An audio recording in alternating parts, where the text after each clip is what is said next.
Call to order the regular meeting of the Grand Forks School Board for Monday, February 24th, 2025. The first item on our agenda is the Pledge of Allegiance. I invite you to stand as you are able. Flags are in the southeast corner of the room.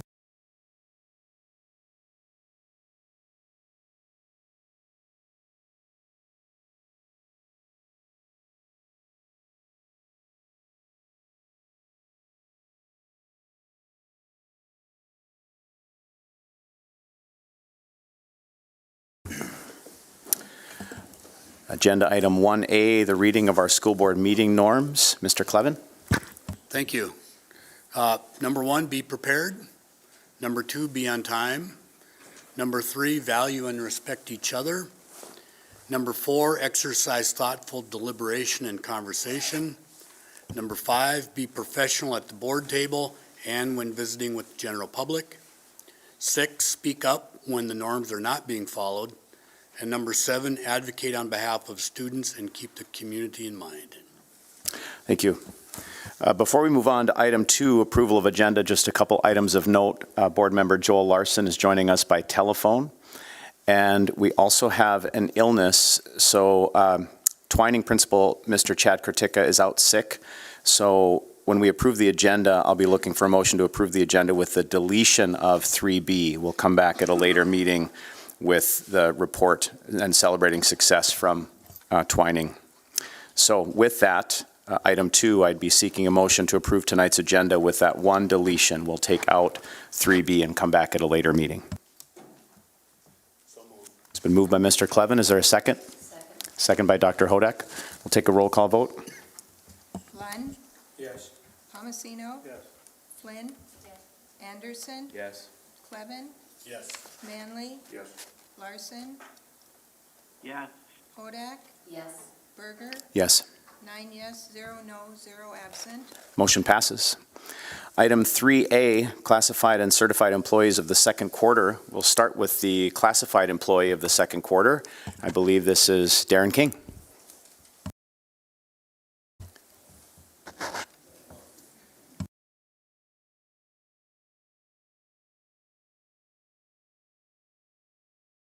There we go. You'd think a technology guy would know how to turn a microphone on, especially a guy who worked in radio for many years, too. I probably should have checked the mic. But good evening, President Berger, members of the board. It's really my pleasure to be here tonight introduce you to our classified IT specialist, and he is the quarterly winner of this award, Logan Corneliuson.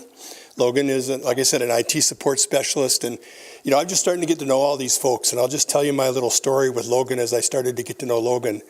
The first thing I noticed was he was curious, asked a lot of questions about a lot of things. He was really aggressive in trying to go learn things. He was always trying to learn more and more and more. And then on top of it, he's really smart, and he's got great customer service skills. So he's got kind of the whole package in the IT support world, and I couldn't be more pleased for him to win this award, get this recognition because of the great work he does for us.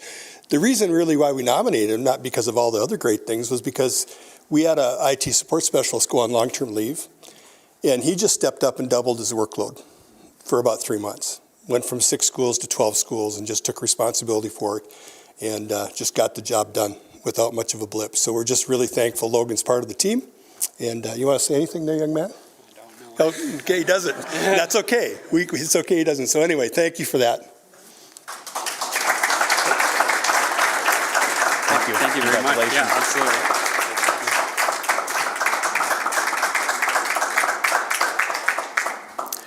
Next up, our certified employee of the second quarter.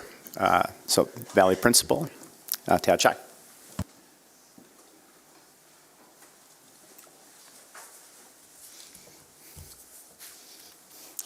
Well, greetings, everyone. Today it's an absolute honor to recognize our certified employee of the quarter, Lisa Vocek. Someone who embodies dedication, teacher-servant leadership, and an unwavering commitment to both staff and students of the Grand Forks Public Schools. As an instructional coach, AVID coordinator, Title I coordinator, you can see she does a lot of things. Lisa works tirelessly with our teachers and our students so that they receive the highest quality education. Her support just isn't about strategies and data, Although we do spend a lot of time on plan, do, study, act cycles, those types of things. But it's about building confidence, fostering growth in our students and our teachers, and celebrating everything as we move forward, no matter how small or how great. Her passion for education is evident in everything she does, and her positive impact ripples through Valley Middle School. On behalf of all of us, thank you for your dedication, your heart, your relentless pursuit of excellence, and most of all, your unwavering belief in Valley Middle School. Congratulations, Lisa. Congratulations. Thank you. The microphone is yours if you'd like to say anything. You sure? Thank you. Thank you.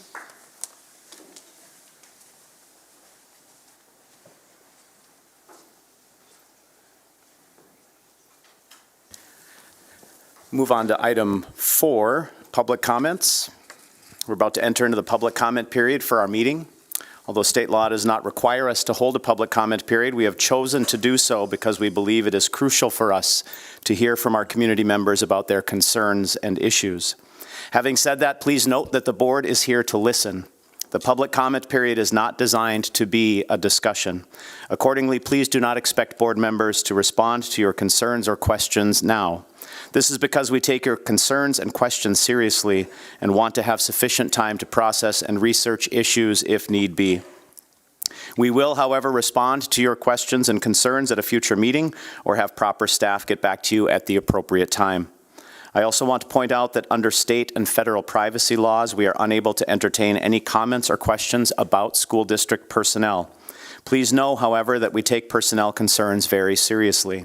On these matters, we would ask that you would go through the appropriate administrative channels.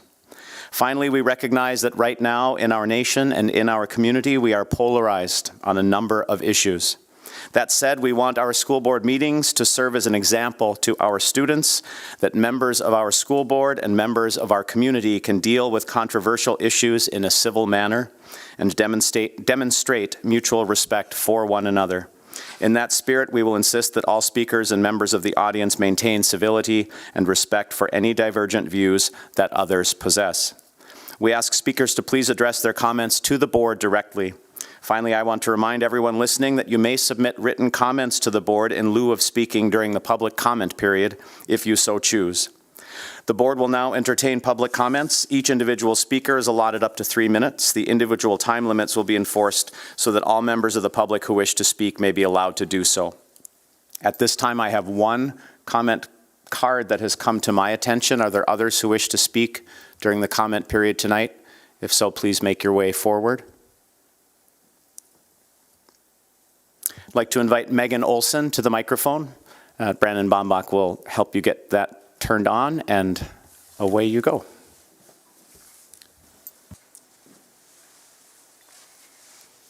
Thank you. Thank you all for being here tonight, and for so many of you who have humored me already. Good evening. My name is Megan Olson. We'll hear shortly an update about the boundary lines, and I read the memorandum packet and want to understand and draw attention before we start to the area called the Southern Island, which is currently set to drive through Zone 4 to Zone 9. And while it's true this area is not walkable to any school, we don't currently have to navigate through any other school's traffic pattern or congestion to get there. So I am excited to listen and learn to all that I don't know at this point. But if we're naming that growth is moving south, I am here to wonder with you all why we're driving so far north through another zone to get to our newly proposed school that's already historically pretty full. I understand there's no vote or decisions tonight, but I also didn't want to come in at the 11th hour and not have any concerned voiced. So thank you all. Thank you. This leads right into agenda item 5A, Demographic Task Force and Boundary Lines Update. Dr. Brenner. Thank you, President Berger. I have a memo that's in the board packet, and it's fairly lengthy, but I think it's important to frame Rob's conversation with us tonight. not only for the people who are in the audience tonight, but for the people who are watching at home. Plus, we'll have this recorded and we'll have this archived as well. So tonight, Mr. Schwartz is with us. He's the principal owner and CEO of RSP and Associates, and he's going to be presenting the latest iteration of elementary, middle school, and high school boundary lines, given the feedback from the social pinpointing and online survey feedback from RSP and Associates received following the January 15th and January 16th public input sessions. Important to note in tonight's presentation, it's not finality. It's not the final product. That is, the newest boundary lines are an update for you in terms of where we're at in the process of getting this to as close as right as we possibly can. Additionally important to highlight is the boundary line considerations will not go into effect until 2026-27 for the elementary and middle school at the earliest, with a phased-in implementation process at the high school level with a yet-to-be-determined timeline. Phasing in also suggests options that provide patron flexibility, yet the movement of students to address capacity and staffing challenges continue to be a concern. Mr. Schwartz will highlight that during his presentation here shortly. The question has been asked, and it's a fair question, why now? Why is it necessary to redraw boundary lines? And the answer to that includes several components. There's an increased enrollment pressure on Century, Kelly, and Discovery elementary schools. With special education programs expanding due to an increase in student identification, the number of elementary schools requiring additional special education space is a real challenge. The district is bound by law to provide a least restrictive environment service for students with special needs. Next, we've had to move some students from Valley Middle School, the present Valley Middle School, to Schrader due to capacity issues at Valley Middle School. So with the new Valley Middle School being constructed and coming online in January of 2026, with a capacity of 650 students, we have an opportunity to better balance our middle school enrollments. Next, Central High School enrollment will continue to reduce or decline with the present defined attendance areas, thus challenging staffing patterns and course offerings at Central High School. There are programming and opportunity inequities between high school campuses. Balanced enrollment allows for equitable academic and co-curricular activities. Next, new housing continues to push to the southern part of the city. And finally, and this isn't a comprehensive, all-inclusive list, for the past several years, a large portion of high school in-district transfers from south to north have been approved to balance enrollments. And true, we do have some students from north who transfer into Red River going south, but predominantly the larger number is south going to north. So when the school board generated its prioritized boundary line criteria prior to the establishment of the demographic task force and the administrative boundary lines committee, the top criteria were: 1, projected enrollment and building utilization was a priority. Number 2, keeping neighborhoods intact was a priority. And number 3, there was a tie between fiscal considerations and students impacted by the boundary line shifts. While balancing socioeconomic indicators was not listed in the top 3 by the board, but was included in the overall school board guiding principles, this became a central topic of conversation within each committee's work, specifically with administrators. And while professional dialogue around this topic ensued, there was not 100% agreement internally on whether or not that should be a driving factor in creating new boundary lines. A question for the school board tonight will be, is balancing socioeconomic indicators important to each of you? From this point on, Mr. Schwartz will discuss community input themes and how the present iteration of the boundary lines address in part those themes. Now I would like to turn it over to Mr. Rob Schwartz. Thank you for being here, Rob. Good evening. Glad to be here. Glad to be your servant in talking about what does this all mean to this point. And so I will dig a little bit deeper into some of the points that Dr. Brenner mentioned.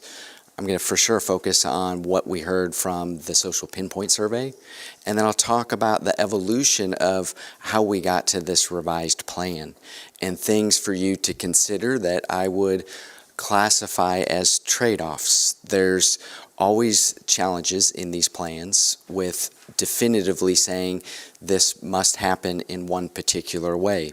Some of it's timing, some of it's where students are located, some of it's where our buildings are also located. So everyone on the board, you're familiar with the work that we've been doing with you for nearly a decade. The way that I've mapped out this agenda, we'll just dig into this right now. We had an original process that was set back in September 11th. So I'm showing you this here where we were going to have a decision for adopting the plan at your March board meeting. There'll be more discussion that you all have with where we are in this process, what needs to be maybe added on, or maybe there's other direction of research that you all may figure we need to look at. This gets us to where we are today, where here we are, February 24th, we're giving you an update. And really what I wanted you to see between the two is we kind of modified some things where we even added in an additional meeting so that the task force could be able to really dig into some of the information they were hearing from the community. I do want to take it this time, I don't know who out there is, or if they even want to stand for being on this committee, they should. I want to thank them for the work that they did. There was a lot of investigation they had to do beforehand, and many of them living in your community had to answer questions that weren't fully answered in this process at the time we were going through it. So I know that was challenging for them, and I know that where we are today is because of many of those conversations. I want to spend a little bit of time on this ACE concept. If you remember when I went and presented to you on September 11th, I said this is where we're going to come back to. This is the overall theme, every single process that we are embarking on where we change boundaries. And we're at this culture part. Remember, we talked about academics, and we know what's happening in your buildings. We're planning for those changes with special education and other things with your multilingual students. We know what our economies or economics are. But where it comes down to is the culture. How do people adapt to what the changes are? Do they accept the changes that have been expressed in Dr. Brenner's introduction into this process? Does it meet some of the things that we're hearing from the buildings? Do we need to change them? That's where this plan is at this point, and it's less about, as if it was even any about RSP, less about us and more about what do we do for kids and what are those experiences going to be like for those students when any of the changes are approved. We had some objectives, so Dr. Brenner went into where we had some enrollment challenges of too many students. We had some things considering, do you have more of an east-west break of what visually the two high school boundaries would look like? We're planning for a new Valley building opening in 26-27 with 650 students, so we had to factor that in. We also know the base is going to be having a new K-8 building, so how is that going to impact students that are on the base? Less about what we're doing in our boundary plan, because you have to be on the base or a military person to be able to attend those buildings. So again, just acknowledging that there's these things that are happening in your community. We had these guiding principles. This was the framework for us to be establishing. When I say us, it's the committee, the task force, what we've presented to the public, and even what our team was looking at with any of the changes that we would be contemplating through the data reconnoitering of scenarios. I did want to as well bring up that future boundaries were to anticipate some of the changes at the neighborhood. And you see in parentheses, we have things with demographics and development changes. So this could be even more than new developments. There's changeover in some of our developments where we may have older kids or we may have no kids. And that's what we've factored into our enrollment forecast of what could be happening. The last piece that gets into the cultural elements is that last bullet point. Grandfathering student options. This is how you would implement the plan. If you notice, it's something that would come from administration. In the information I'm presenting to you tonight, we'll show what that could look like with a grandfathering. So you get a sense of what does that look like, how does that timing start to happen, and then you start to consider, is it something that we want to do if we're going to make changes? We had the prioritization of the boundary criteria. Again, I want to also state all of our criteria are important, but back on September 11th, when you as a board were looking at how do we set the metrics by which we would gauge any of the boundaries, these were the top three, and there's 4 criteria. Page 11 gives you a general breakdown of what happened at each of these admin meetings or the demographic task force. So you get a sense of where and how did this plan evolve the way that you're seeing it presented tonight. Background information is also enclosed in your packet, so you have context of what is our existing elementary boundaries. How does that shape out with what the forecast might be for the number of students? We have this capacity, and that was an ongoing element of change. I talk about in this presentation the original capacity we generated for you back in 2018-19. It was re-verified through a virtual process with the building principals to get at some of these numbers. So there was some movement of some of the levers of trying to understand in its purity. Is it a 2-section building, 3-section building? I'll talk about some information on a future slide of what this means more than just an absolute number. But that was the metric to know, do we have too many kids, too few kids? How does that relate to our current attendance boundaries with everybody attending where they should attend based on those boundaries? So reside, not the attend. That's movement of students. We have your existing middle school boundaries. And again, what that forecast would be if we kept those boundaries.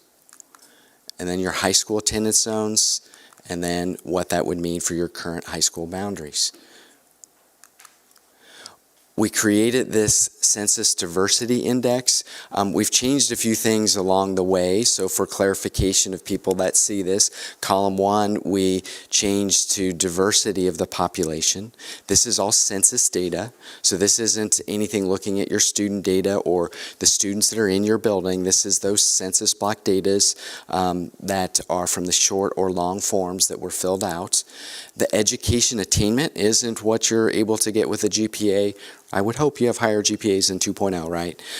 This gets at, there's 5 different categories the census has. We narrowed it down to 3 because all of this is 3-point systems. Basically what this is indicating to you is their attainment of different levels of education at high school, to associates, to a bachelor's, to a plus degree. And so the closer you get to 3, the more likely you would have persons in that census block that makes up each of these attendance zones being closer to doctorate level. As you move to the right with the census data and county data sets, we're looking at what income and home values are. So you get an understanding of, again, how does that relate in each of the zones, and then poverty getting at census data. So this isn't the free and reduced lunch status of students. Our whole focus of this was to move things because free and reduced lunch is a protected class of persons, and we can't make decisions based on where free and reduced lunch kiddos are. So this is a way to understand the makeup of the community as it relates to whatever the boundary is. You'll see this as a metric even in the revised concept this evening. And then we show what the number of students are in 24-25, and then the aggregate final index score is the average of those 4 columns. So it was kind of the diversity index. I spent a little bit more time on that because we talk about that. That came up quite a bit in the public inputs and in the survey results. Here we show you the breakdown of our current situation of the feeder of when you're physically in those zones, how does it transition with the top table from elementary to middle school? The bottom left is how it would be if you look at those elementary zones into high school, and then the one to the right of it is from middle school to high school. So you can see we have some existing challenges of having complete feeders. This is natural from middle school to high school because 2 middle schools don't fit nicely into 1 high school. So whichever middle school is chosen, then there's at least one that would be chosen that would be split between your 2 high schools.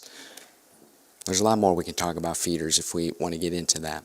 We then have the existing demographics where we are showing you things that are from the student data with the ethnicity. We even show you what that is currently with the free and reduced lunch and with the multilingual students. The multilingual students was important because one of the things that's been happening in a transition here over the last couple years, and as you look to the future, is where will those students go to school? And if you go back to some of our guiding framework points, is to have those students going to their neighborhood school.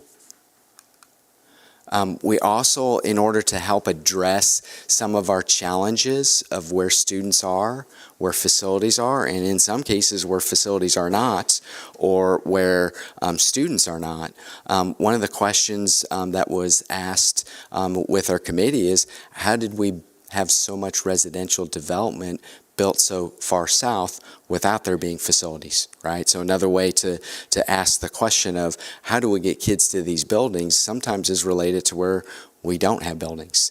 And so how do we get them there within the construct of the capacity of our buildings, the programs of the buildings, and it's going to be a little bit challenging as we look at some of the data sets to guide us.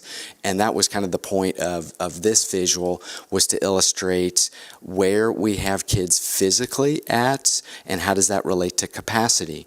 So when we're looking at area 3, you can see we don't have enough elementary and middle school capacity in that purple area as it currently sits. What that means then is we had to move some students out of the purple area into the orange or blue areas. So just giving you some context. Also, obviously over in area 2, there's no high school that's there. So there's no high school to move them to. Those kiddos have to go to a building that's not physically in what that zone would be. So again, this was just a metric to understand where students are, how does that relate to our buildings, and capacity to drive some of the conversation of why in the world are we having to do some of these changes, and how does it get predicated, or how is it a domino as we move through trying to create a scenario that's workable with the capacity of our buildings and the programs that are going to take place. So that got us to the social pinpoint information that, again, appreciate the persons in your community completing this. I think we had a little over 900 persons that completed this. And we have different ways in which we're showing you this information.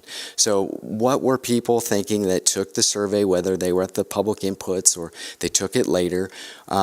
To no surprise, there's a greater number of persons that would disagree with what is being proposed. It's different. It's not the same. It's not what people anticipated when I moved to a particular area, whether I'm on the south side of town or I'm up by the university. There's some changes, and they're happening throughout the community to be able to make what you're going to be able to see tonight.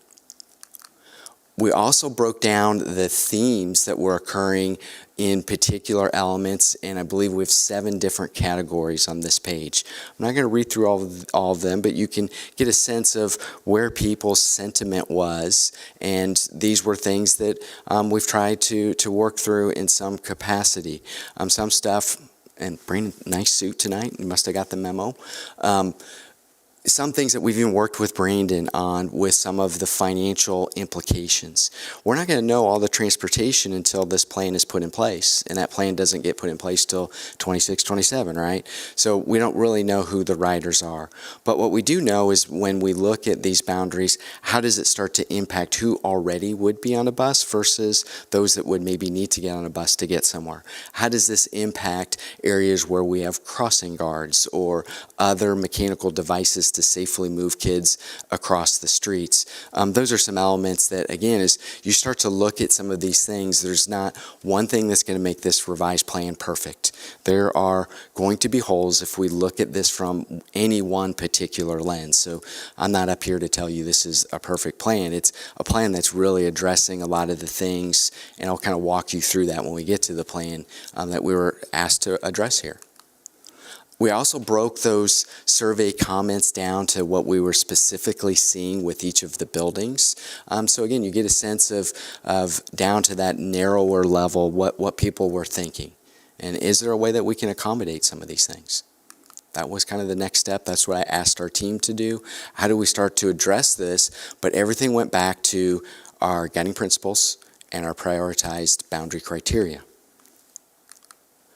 All right, so one of the things that at the last committee that they found very helpful was a lot of these bullet points that I'm going to really talk about the last few bullet points the most.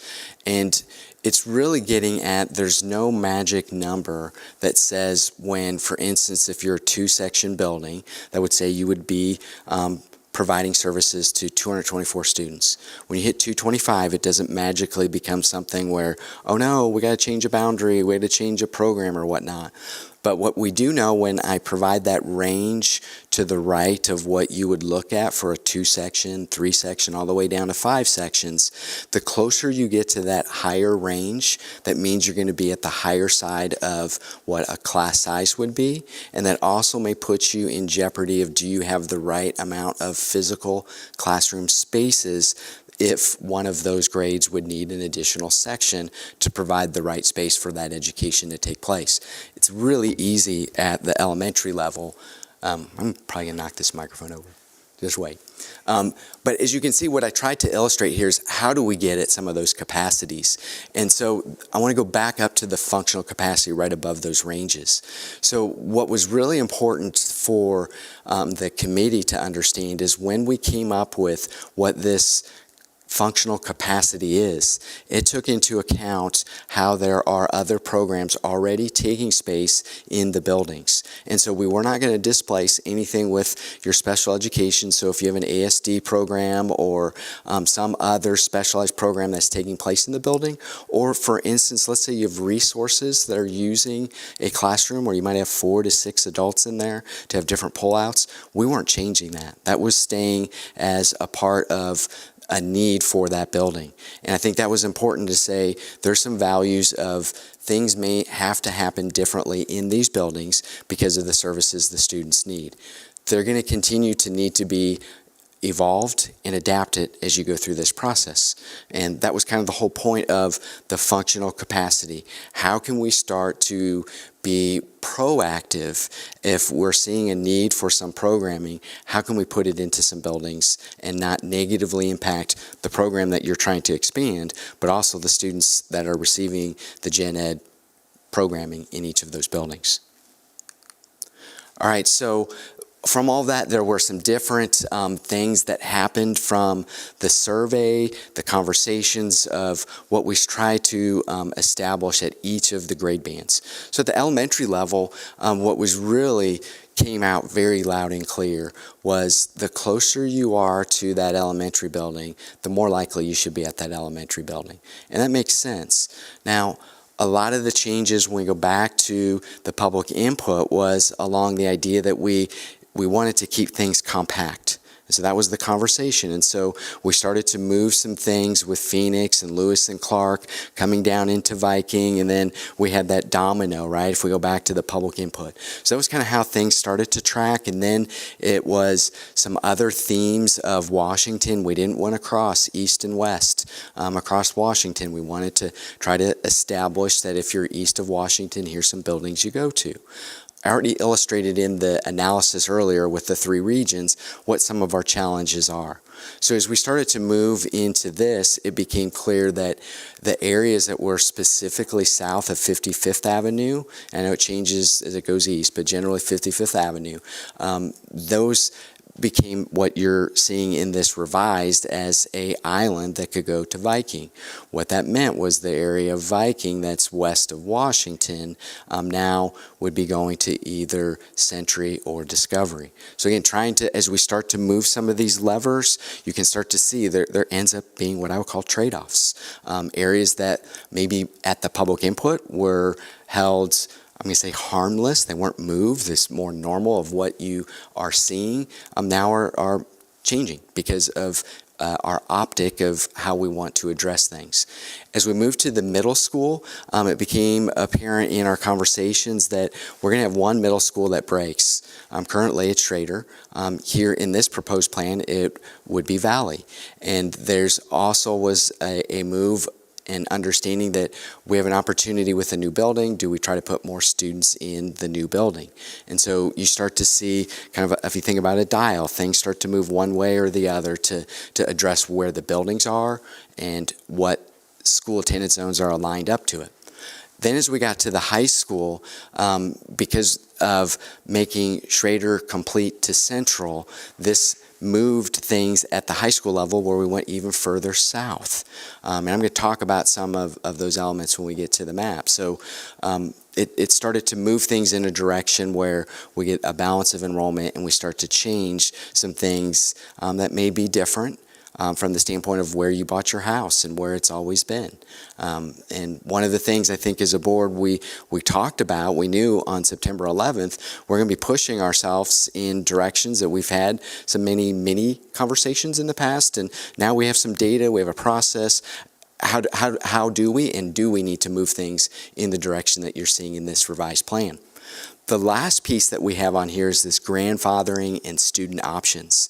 And so we'll show you something with a phased approach and a start date that wouldn't begin until 26, 27. Again, it's an example to help you understand how do you move this through and how do you make some of the changes with minimizing some of the disruption. And when I say minimize the disruption, I know firsthand that as a family that's changing boundaries, it's disruptive, even if it's something that's phased in.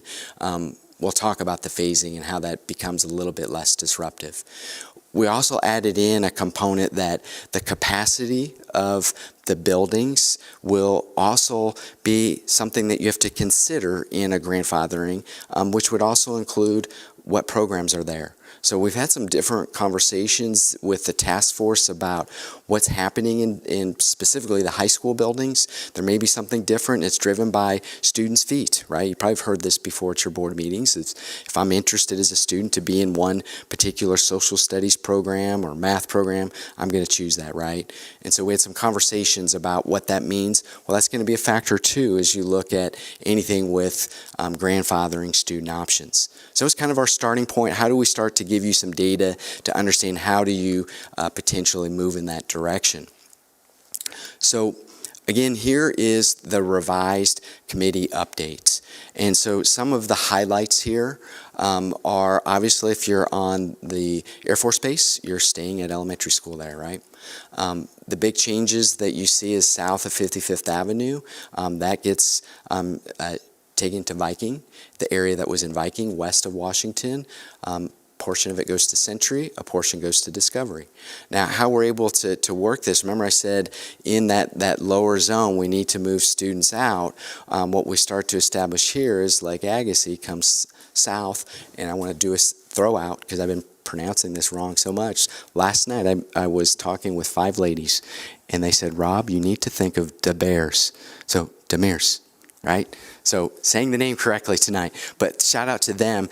And there's some valuable things. When I'm out in your community, I want to tie into some of this that's important is understanding why the changes are there. We talked about this with the committee that there's storylines that have to come out of why we're doing these changes.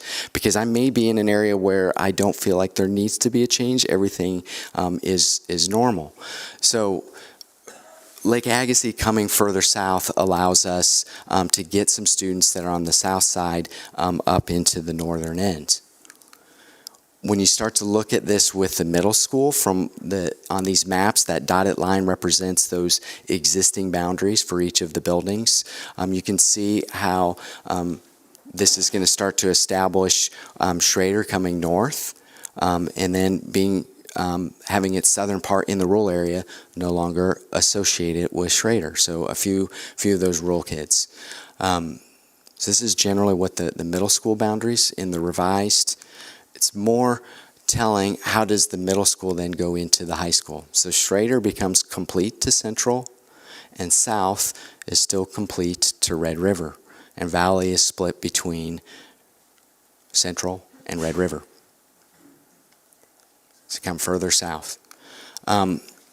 What that means for some of these numbers. So again, going back to what we have for a capacity range, some of the conversation individually with elementary building principals has been, hey, when I see, let's say a 484, I'll choose a different school, different capacity. I can have more kids. I have 493 students there now. But you're saying I'm over capacity. going back to those bullet points, we get more kids in that 484. We just have to be cautious on how many more kids and how long that is, and what impacts does that have on your programming, what impacts does that have on, let's say, the lunchroom, your drop-off, pickup times. There ends up being a impact when you start to get to those high sides. So again, how it associates to that absolute number illustrates whether it's over capacity or under the 70% utilization. You'll see that as well for the middle school and the high school. What's really interesting with this boundary when we look at the number of students, look at when we get out to 29, 30, well, even before then, we're basically 1%.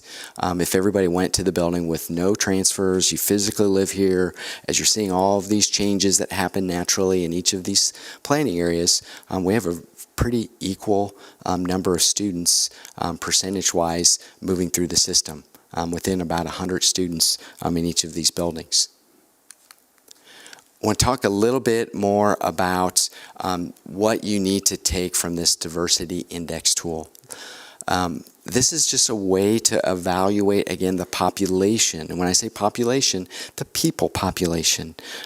There may be differences in the students that are being served, and there's differences even more when we start to look at who's attending these buildings.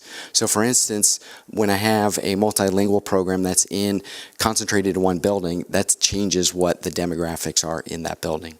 When it's now pushed out into all of the buildings, you start to see a equalization of what that distribution of those students are. So this is really just a metric not to hang your hat on as, wow, look, there's less blue or there's more blue as we look through this. I think what's important about this is when you look where there's something that's maybe different than where it is now. So let's say there's more blue highlighted areas where you're more than 5% from what that district average is. That may mean you have to provide some different supports based on what the variables are of the students that would be in those buildings. So again, this is just a metric to try to understand the peoples in general that are in these categories. When we look at the students that are impacted by a boundary change, since nothing would be taking place till 26, 27 is the assumption that we made here, this starts to look at, for the elementary, this year's kindergarten through third grade, how many students we currently have, and when I'm looking at that left-hand column, where they would be going to school with the current boundary. As I move to the right, where would they be going to school? So for instance, alphabetically, if I look at Century, there's 40 current K through 3 students that would be changing and going up to Lake Agassiz. So that's how you read each of these in its absolute.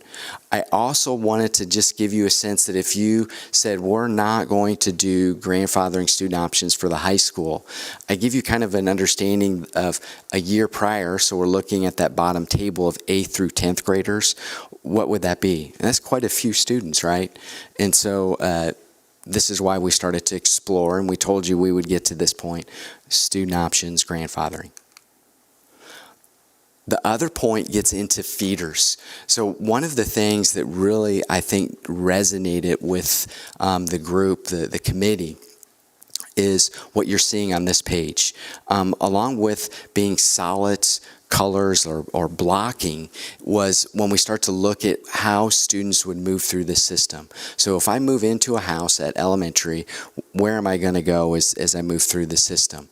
And so we still have some breaks at the middle school, and you can see that happens at Ben Franklin and Century.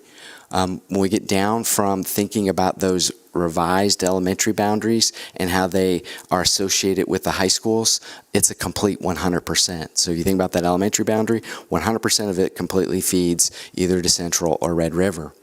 When we go down to the bottom table, which is the middle school to high school, I mentioned we have to have a split. In this case, it's Valley that splits, and it's basically about a 37-63% split. So 37% of Valley goes to Central, 63% go to Red River. If we want to have, again, I'm giving you some trade-offs. If we want to not focus on the elementary to high school being as complete, you can move some of these dials a little bit, but you have more disruption. And that was one of the things we heard from the administrators, the building administrators, is when you more definitively know where you're going to go to school, it makes it a lot easier to line them up as they go into the transition of elementary to middle and middle to high school. Ideal state being complete feeder, we can't accomplish that. Then as we look at the demographics, again, just that breakdown of what it is for each of the levels with the current students, not what it would be projected, the current students, if you applied this boundary, how is that associated? All right, this is an exact pullout of what we presented to the committee that I thought is really important for the community to have as some of the understanding of this phasing or grandfathering option. So based on where a student resides and what their grade level is and what building they currently are at starts to drive how you would look at what student options could you grant.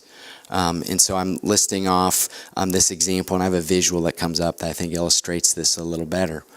Some other things that we thought were important for this conversation of a comprehensive boundary examination and potential change that may even get into some of your programs are listed in these other considerations. So some of the benefits or detractors for student options, things about, is there a student option grandfathering that may be extended further back? Is it the middle school? And we talked about other projects we've worked on where they basically made it like a 12-year plan, which basically, if you're on administration, there's really no plan, right? Because you're always just moving kids to buildings of choice.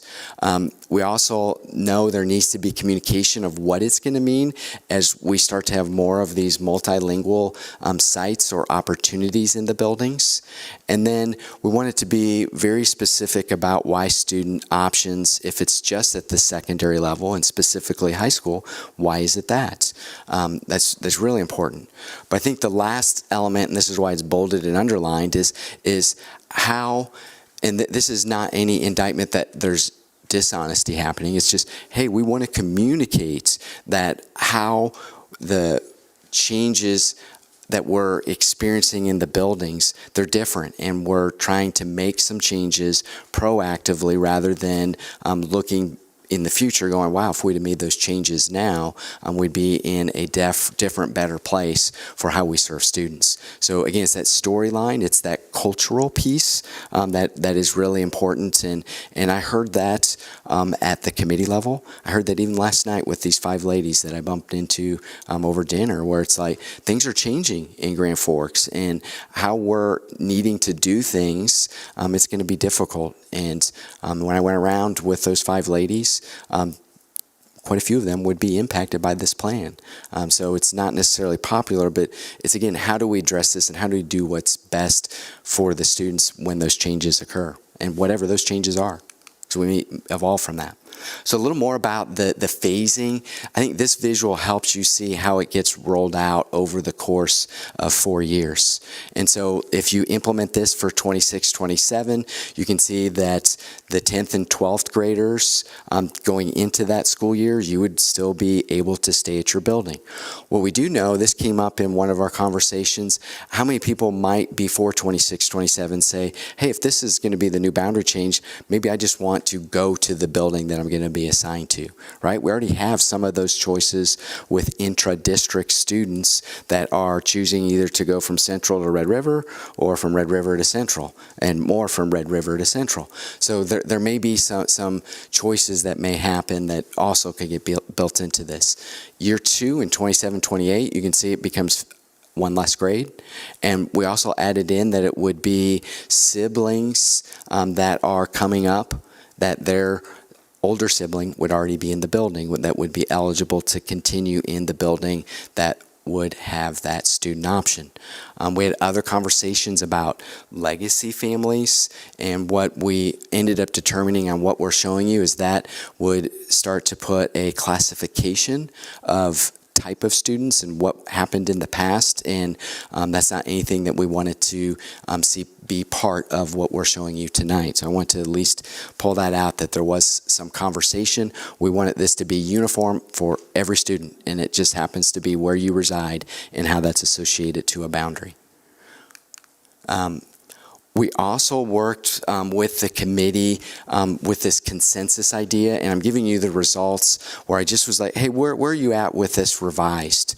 And so on 2 of the questions, 11 people answered, and on the last person, 12 people answered.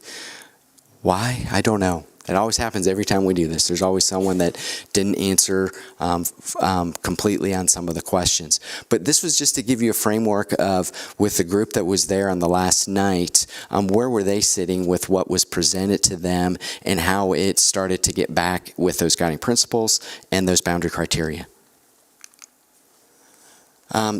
The other thing that I wanted to bring to your attention is with this process. So I know Dr. Brenner and Catherine, they've talked in detail in previous meetings about, hey, we're feeling like maybe this is going a little bit fast. We need to have some more time to ponder, reflect, and see how and if these changes are necessary, right? Because some of the things, when I go back to the high schools, we have adequate capacity in the current boundaries of the high schools, but we're changing some other things, and there's some other reasons behind that.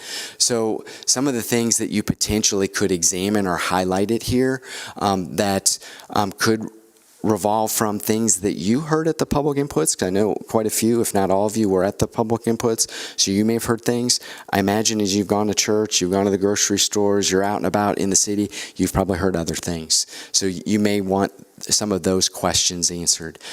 You may want the demographic task force to work through some other iterations to a good point of, hey, we have an island, this is something new. How does this maybe fit into a greater picture, right? So one of the elements that, I'm going to go back to the elementary map, because I think this is kind of an important piece that as we started talking through this process, it was, hey, this maybe has evolved into more of what I would call a facility master plan and planning for where things go. So we're continuing to move south, right? All of the stuff we've showed you in the enrollment demographic report, all of the developments. So does this start to position some opportunities of how we look at our inventory if there is a new Southern Elementary that's built? This starts to create something that in the long run, not to throw something out that we're building a new elementary because we need dollars for that, right? But strategically, when you start to look at some of these boundaries, that's what our team starts to look at is we don't want to come back here in 2 years or 3 years, even 5 years with the existing inventory, right? We want to set you up that you have something that is long lasting, even though that wasn't voted in your top 3 duration of boundaries. My goal is they last a long time. So how can you start to put this in that as you analyze the need for capacity and not having facilities in the South, that's really deficient, right? That's creating some of our congestion in the city as it relates to cars just trying to get in and about, whether you're going north and south or east and west. So that was kind of one of the things that, again, just trying to give some understanding. There's so many different variants and conversations that came about. Go back to my last slide. All right, so really just trying to provide some communication, some context. Why are you seeing things the way they look now? Why is it that it looks like you went even further south? We told you we didn't want to go to Central further south, and now you're showing something that goes further south. Well, when we have a complete middle school to high school and we change that paradigm from it being Schrader that split to now it's Valley that split, this is what you would be able to achieve with what those boundaries look like. So I mentioned like future building options. Okay, I said new buildings. It could be additions, right, and some remodeling. We've had that conversation in the past. We talked a little bit about programming. Where you have programs, there may be some opportunities that as you look at some of these other capacity opportunities, we can use buildings a little bit differently. And so it's really kind of exciting that we're really leaving you with some legwork of a larger work, which is your facility master plan. My last 2 pages, I think. plus my mouth's getting dry and I don't have water, so that always ends it. When we look at this, I wanted to give you some perspective of trade-offs. And so I try to have our team not be biased in how we're looking at these trade-offs of what's good or bad, but if you start to do something that says, hey, Lake Agassiz can't come south, so if that's the case, well then we can't do certain things in the area where Viking is. That's west of Washington, the current area, right? So we have to change some things around. We've talked about like with splits, right? So here's some things that may or may not happen as you look at things for you to consider, because I was thinking about if I'm in your shoes and I have this revised plan and it's a little bit different than what we had at the public input, well, why in the heck would I like this? And if I want to start going a different direction, how do I leave you with some talking points of how do you get there? And you're not just like blindly saying, well, I want this area or this area. It gets you in those particular categories. The other one, I did want to talk a little bit about this because I think this involves another layer of involvement, and that's with the Air Force Base Task Force. And if we're going to be changing those kiddos going from Central to Red River, there's another layer of communication that would need to take place. There's another layer of conversation of, is that good? Is there some trade-offs with that? So again, just trying to bring up some realities of what in some people's mind may be a good thing, may actually not be such a good thing, depending on the variable that you have. And then we get down to the process update. So with that was my last slide. Oh, thank you, Dr. Moore. Questions for Rob after this report? We'll start with Mr. Palmasino. Since I'm the oldest, I'll start. I have just some comments, and I also have some areas where I'm confused on. Number one, in my mind, I'm just going to lay this out here. I feel that the railroad tracks and Demers Avenue is the biggest border problem we have across this city, because there is limited numbers of access to go across that. And that's why it concerns me with the high schools being switched. Currently, our high school kids are going east-west. Majority of them are. There are some going north. But what the switch does is change it where we have 400-plus kids going north-south, and they have to cross that barrier to get to their new location. And if you ever went down Belmont Road between 7:30 and 8:30 in the morning, it is the worst traffic jam in the whole area because of the cars coming and going. And the second part of that, at the central area, many years ago, I worked on a committee that worked on the parking for Central, in which we bought out houses, in which we closed buildings, and we fought with the city council to get enough surface parking area.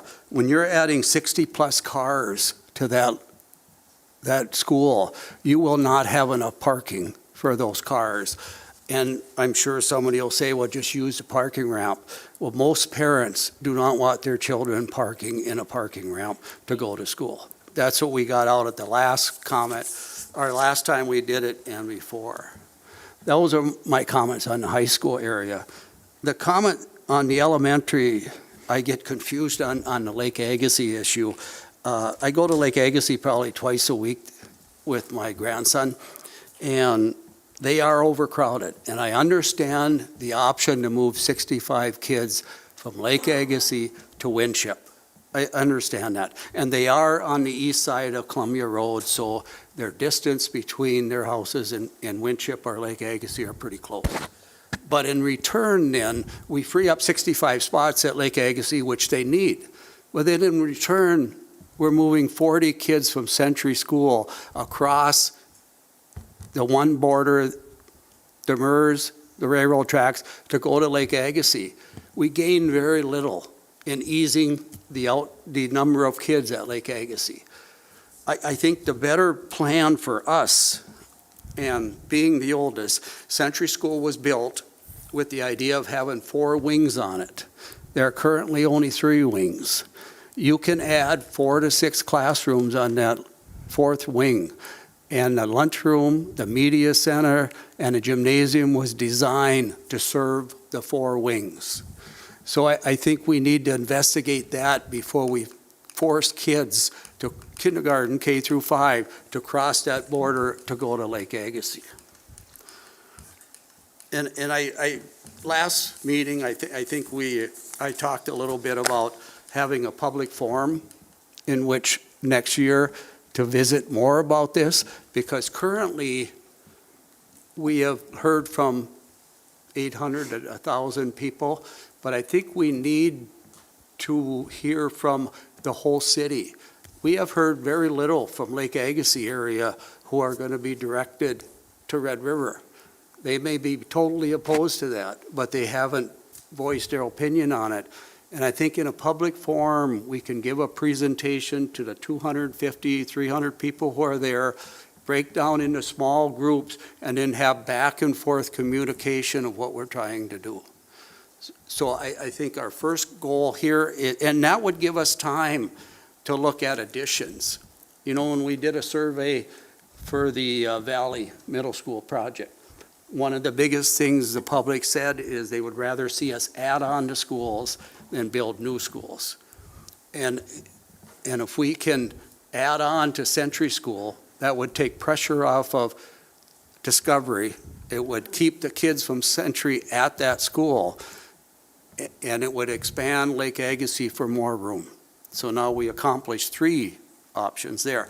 I think we have to have the Viking relocatables eliminated before we ask people to leave a school and go to Viking, and then, by the way, your child's going to be taught in a relocatable without a bathroom. You know, I think those are things we need to do first, and that's why I think we need to move this down the road, have that public forum, and then give us time to work out a facility plan that our Century School, you're going to be overcrowded for a year because we're going to be adding on to your school, and it's coming in 2026. Viking, you'll have a little more room because we're going to add on and get rid of your relocatables, and that'll be done by 2026. And Wilder, we have to look at that area. So those, just a bunch of comments. Did you want to clarify anything from Board Member Palmasino? If I can before we move on? respond, what I want you, and this not like I'm not going to respond like, hey, you're wrong, right? It's going to be more that, can you see how we changed some of the levers? If you go back, which is why I put the guiding principles, if we would have said, we're going to put an addition on Century, we're committed to removing the portables, the conversation changes. So this is the value of, like, here we are today with the revised, where really what we're talking about is moving towards something that's a facility master plan to say, hey, because of this and this, then, hey, we're going to be able to do something different along with who or what the persons are that we serve. If you go too far south with all the things that you've stated, again, that if we can't move them to Central, then how else do we start to resolve it? So I think it's great, the points that you've made, but it just illustrates that where we are is very different than what we thought on September 11th. Just a follow-up, did your committee talk about traffic? Did they have that discussion? Because I think that is almost more important to me than to have kids crossing those railroad tracks. The conversation about traffic is that it's there, right? Whatever building we go to, and it's hard to put a magnitude of what that does with trip counts, and then we put in like railroad crossings. I get all of those things. So the magnitude of the transportation where it was quantified of what that potentially could mean is something beyond like the scope that we had here for like what I would call like a traffic study impact. That would be something that would probably be a good thing to look at. Yeah, because I think if we can continue to keep our students going east-west, that is the safest means for those students. And then the last point of the east-west versus north-south is a deeper conversation of how do we address some of the changing demographics and developments, because that came up continually at all levels, public input. our team doesn't have an answer that's going to fit into, hey, this is going to be best transportation-wise, or this is going to be best on how I maybe had perceptions of where I live is where I go to school. So I think that's going to be part of your points of this ongoing conversation of how do we address some of the changing things that we're trying to address. Other board members, questions? Yep, Dr. Lund? I have a simple question, probably not for you, probably more for our administrators. When we talk about diversity index, and maybe I'm oversimplifying this in my mind, isn't that part of the purpose of Title I schools and those things is to assist those schools that need extra help, or am I thinking wrong about that? I'll go ahead and take the first swing. That does address the socioeconomic indicators of each of our schools based on free and reduced and how they qualify for federal dollars. So at the elementary level, I believe we just have three non-title schools. Thank you. 3 non-title schools at the elementary level and 0 at the high school. Middle school, we have 2, Valley and South. Did that answer your question, Dr. Lund? Yes, it does, and I understand that this diversity index is more than free and reduced. I understand that, but it does answer my question. Thank you, Catherine. Can I also add another comment to that? That's important is that this identifies where they currently reside versus where they attend. And so that's an important difference as well, too. The other thing the component that you also need to be aware of is that in a lot of larger districts, if a high school were to qualify for Title I services, doesn't necessarily mean that they receive Title I services. So they may qualify, but they don't receive that as a result of our title rank and serve process. That pretty typically happens where we move those services down to the elementary side of things so that as they move up the system, that hopefully that process is taken care of and students get the services they need at a younger age where that impact tends to be greater.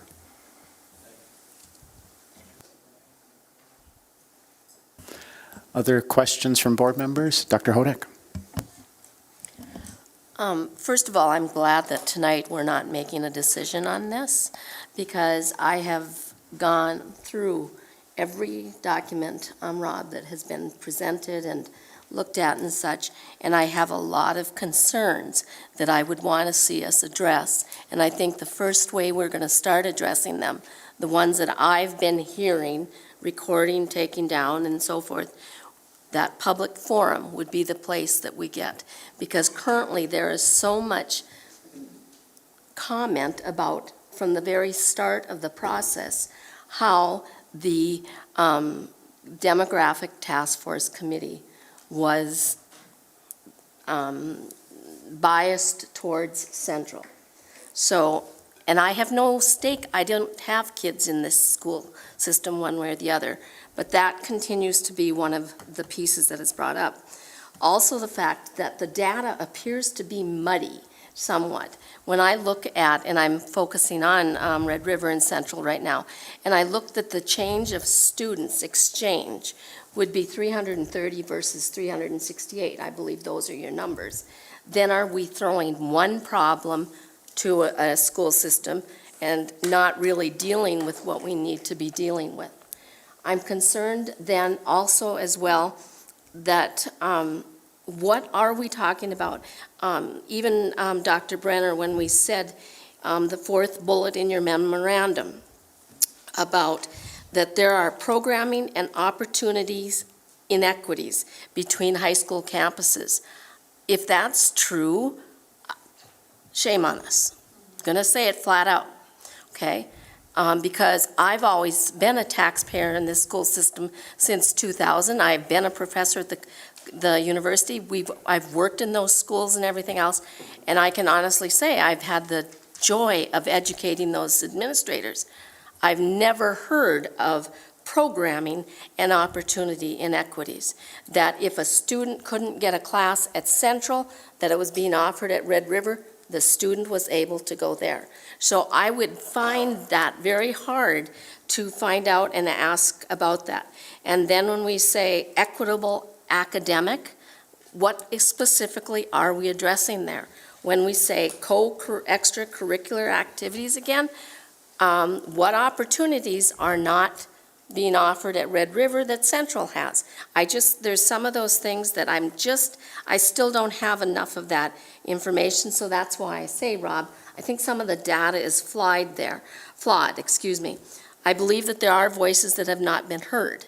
And I do believe that we would have to address these disparities or these inequities and to see if there are other ways of resolving these issues before jumping into changing the borders.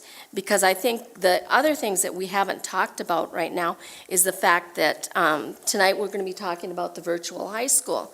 And from what I've seen from Catherine's notes, that's 150 students, okay, in that high school. So what if those 150 students come from Red River, or if they come from Central? What's going to happen with those? We have the new tech center that's coming up. Is that going to change some of those inequities and those program opportunities and such? So to me, there is so much here. I just want to say I thank the committees for the work that they've done. But in the norms that we have as a school board, it clearly speaks, number 7, about that we advocate on behalf of students and the community. And I believe that we have not heard from our students and we have not heard from the community. So I would ask us to go back to that. I believe that we need an extended time. I think that we need to look at the information that's just for some reason, if it's muddied and just got lost, it's not here. We just have to definitely make sure that all voices are being heard. Do you want an opportunity to clarify some of those Yeah, comments? so if it doesn't have to be tonight, if we would know what the areas of muddy is, so that way, whether it's RSP or administration, they can get into providing that clarity, that would be really helpful.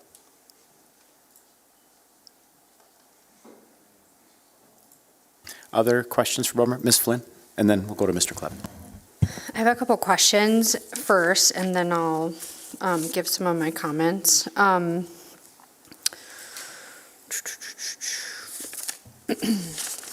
So with the data, Dr. Hodak alluded to this a little bit, that there's kind of a flip-flop of maybe one thing that we're addressing now, but then it kind of flip-flops to another. So specifically focusing on like the Central and Red River Diversity Index, so the last sentence of the packet says, or the second to last sentence, the proposed concept improves the difference of demographics between high schools, quotation, per parenthesis, per diversity index tool census data. But what's in the numbers is it flips from Central to Red River, and then it widens the issue. So I'm just curious how that statement is accurate when those numbers.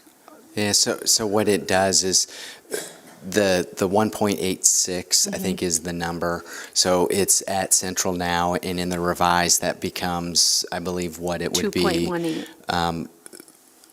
With the change. What happens is that the distance between what the ranges becomes smaller when we look at the revised versus where we were in the proposed concept. And so, again, it's the lens. It's like the data is saying something, and it's like, what part of the data do we focus on? Is it the low number? Is it what the range is? And demographics is really a very difficult piece by which you want to put your measure of what you're going to do for your buildings. Because I would suggest, and I would highly recommend that this statement is known as whatever your socioeconomic area is, you have the ability to learn, and this system works towards providing those learning opportunities for those kids. It will be different when you start to have more of certain groups of people, and I think that's part of the conversation of the data of what are we seeing that's different between some of these buildings, and is it something that can be addressed through programs, or is it something with boundaries, or is it something in a myriad of those options, or something altogether different? So I wouldn't put all of why I would do a boundary change on the demographic beyond that we know that the type of students that are going to be in these buildings, they may need different services. Mm-hmm. And I think that's where it gets to, hey, did you change one challenge from one building to the other building? That's something that we're working with administration. Like, what does that mean in how you allocate some of your resources, whether it's Title I resources? It could be, hey, we need 2 foreign language students of, let's say, French. I mean, whatever your program is, it may now be a little bit different. But we've heard enough from some staff through this process that there's just some natural things that are happening that you can't do different things with activities or with some of the courses. And so what is the means by which you make those changes? And it's difficult. No easy answer. I understand that. I think my comment on that, or my question, is more alluding to if we are truly balancing. It doesn't seem like what is the current proposal and the numbers that indicate those new. I mean, you're even looking at the ESL numbers. Let's just pick one from the big chart, and it is important. I mean, there's like 4 slides that deal with demographics and diversity in this presentation. So you're taking 5.3% of ESL at Central and 4.7 at Red River, and then that becomes 1.8 at Central and 8.1 at Red River. I mean, that's a huge, to me, that widens the problem. It doesn't balance it. And so I think if we're, to answer your question, Dr. Renner, is balancing socioeconomic indicators important to you? Yes, I think I don't think anyone on the committee would say no, but this doesn't balance it. And I would also ask for the committee's makeup. I think it's important to have an understanding and to have the board understand how the committee was made up. I mean, Dr. Hodak alluded to it. There's 1 representative from Red River, and there's 2 principals from Central. So just that alone is like, okay, where's that coming from? But I don't see any teachers on the committee. The 2 outside members are not current parents of students in the district, I believe. I don't know how many of the committee members have children. And I think the frustration that I'm feeling right now is we had a public forum and people gave their opinions, and in nowhere on any of the data that I saw from the themes were, I think you should move the boundary lines farther south for Belmont and create an island to Viking. I just don't understand. I am having trouble understanding as a board member. I've read through these things multiple times, and I don't understand how we have a committee that is, in my opinion, not representative of our district making these decisions. I trust, you've worked with us for a long time, and every time we get data from you, it is thorough and significant, but there's a disconnect for me on how things are getting to the board table. And because we're not present in that, we're seeing it live and on time, just as the public is. So my comment to those questions are specific to that diversity piece. I don't understand how that balances. Secondly, because I was already coming to the meeting tonight, I have a husband at home who I said I would take and share our comments as a real life example of how this could impact a family. So we currently have 3 children, 2 who are in the school district. One is at Schrader Middle School in 6th grade. One is at Discovery elementary school in 3rd grade, and 1 is in preschool. Our current house is just east, west, north. I'm not good with geography. I work in sales, not geography. We are near 62nd. So we, just north, thank you. We are near 62nd. With the current changes, this is what our impact would be to our family. We would have to drive our high schooler, because currently right now, 1, there's not busing to Red River, so that's a problem for the district. We would have to drive our daughter to Central High School to start at 8:00 p.m. Phoenix and 4th Avenue North, a.m. Phoenix and 4th Avenue North are currently, I think, still under study with how crowded that intersection is and how dangerous it is. And that's like a city council MPO study. So now we're taking, as Bill alluded to, all of these families down Belmont through an elementary school section, trying to get through this intersection, right? That's already problematic.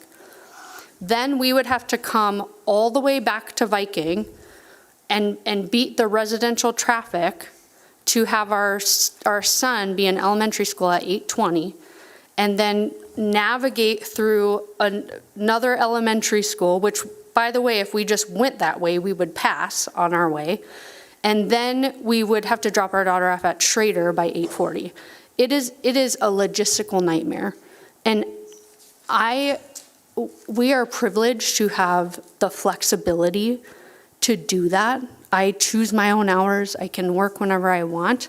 But for our family, even with that flexibility, it would be very problematic. And I am willing to trade off. There have been families that have emailed me and said, I want my kid to go with their friends in elementary school. And my response to them is, how many friends do you have now that you met in elementary school? Like, there's a trade-off, right? Like, I get it. We want also resilient kids. But that for our family, I communicated that I would share that real life example, because I bet you that there's a variety of other circumstances where especially this island is really problematic for families. And I disagree that we can't or should not have the conversations about transportation until we decide the boundaries. Because, like I said, we currently don't have a morning bus for Schrader in our area. We don't have a bus for Red River either way. So what would that look like? I mean, we have to have accessibility questions understood before we make decisions about the boundary lines. I just don't think that it's possible to make decisions without that data piece. The last comment I have, and then I'll shut up for now, is I'll also qualify this by, I'm a Grand Forks Central graduate. I take a lot of pride in graduating from Central. I was a military kid. I was happy to get on the bus at 6:45 a.m. every single morning to come downtown and go to Central. My confusion then exists. I don't even know what page this is. Hold on one second. Analysis, okay, so we're on 28. Analysis of the survey comments by the committee. There is a need to address, under Central High School, there's a need to address disparities to attract more students and improve community perception. So that's one. And then concerns that Central's image needs revitalization to foster greater pride and engagement within the community. Ideas to increase participation and build stronger school spirit were suggested. If you have ever been to a Central High School graduation, all they talk about is tradition and pride and image. So I don't know what these really mean. I have an idea of what I can perceive these as meaning. But I'd like to hear from the committee members or the district in what there is a need to address disparities to attract more students to improve community perception means. So I'll hit two things. First, we can only go by what people responded to in the survey, right? So that was things that came up quite frequently in their responses. So whether that's true or not true, it's a perception that of the roughly 900 persons, there was enough people that were in that particular response about Central. They mentioned something that it came to that level. The second about transportation, I want it fully stated. It's transportation was discussed. It's a part of the plan. What you have before you is if, let's say, through the explanation that you have, Schrader then, you would say, should not be completely feeding into Central. So you would go more towards what it currently is, right? Because you can't go further south because of transportation. But then that directly starts to impact how do we change some of the things that we're seeing with some of the demographics and some of the realities of students and program choices they have or they don't have. And that can be for both things. So what I'm trying to tell you is that to look at each of these variables in just one myopic saying it is this doesn't justify some of the other metrics, optics that are happening in each of the buildings or in the plan itself. And so this is why having some time where you guys can dig in and you start to see, particularly with those trade-offs, I started out, this isn't a perfect plan. It's a plan that came about, and you can see a majority of the persons there, whether you agree or disagree who should be on the committee, where they had some congruence on what you see with addressing the most amount of the challenges that they had to address. Going back to if we put additions on Century, we say we're removing the portables at Viking. The conversations change a lot, right? What could the capacity be at Viking if we take the portables offline and we put additions on there? Yeah, our conversation is quite a bit different. And I think even with the committee, they said, hey, this as a body of work gets at as best addressing what we all thought at September 11th. And I think they as well have a certain sentiment of what you as the board are saying, that, hey, now that we're looking at this and we're seeing some of the impacts, we don't necessarily like what some of them are, and maybe we don't necessarily agree with how it may be moving one of those levers a little bit farther one direction than the other. Thus the conversation of, do you have is it a formal public input is what's been suggested? Is it some other meetings? At this point, you guys are, I believe, Dr. Mariner, you guys have the ability to say, here's some ways we want to move this. So I applaud you for honestly giving your feedbacks here, because that's how we'll move this to where the community accepts it.